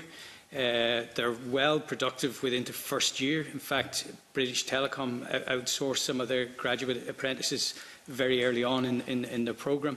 No student debt, so it's a win-win, and particularly for critical skills needs in the economy, in construction, engineering, health and social care and so on, I think there's an urgent need to expand the programme. Okay. Thank you all very much for your evidence today. I'm going to briefly suspend to allow our witnesses to leave. Then the committee will move into private session to consider its final agenda item, after which I will suspend the meeting until 5:45, at which point the committee will again sit in public to continue its consideration of Stage 2 of the Education Scotland Bill. I briefly suspend this meeting.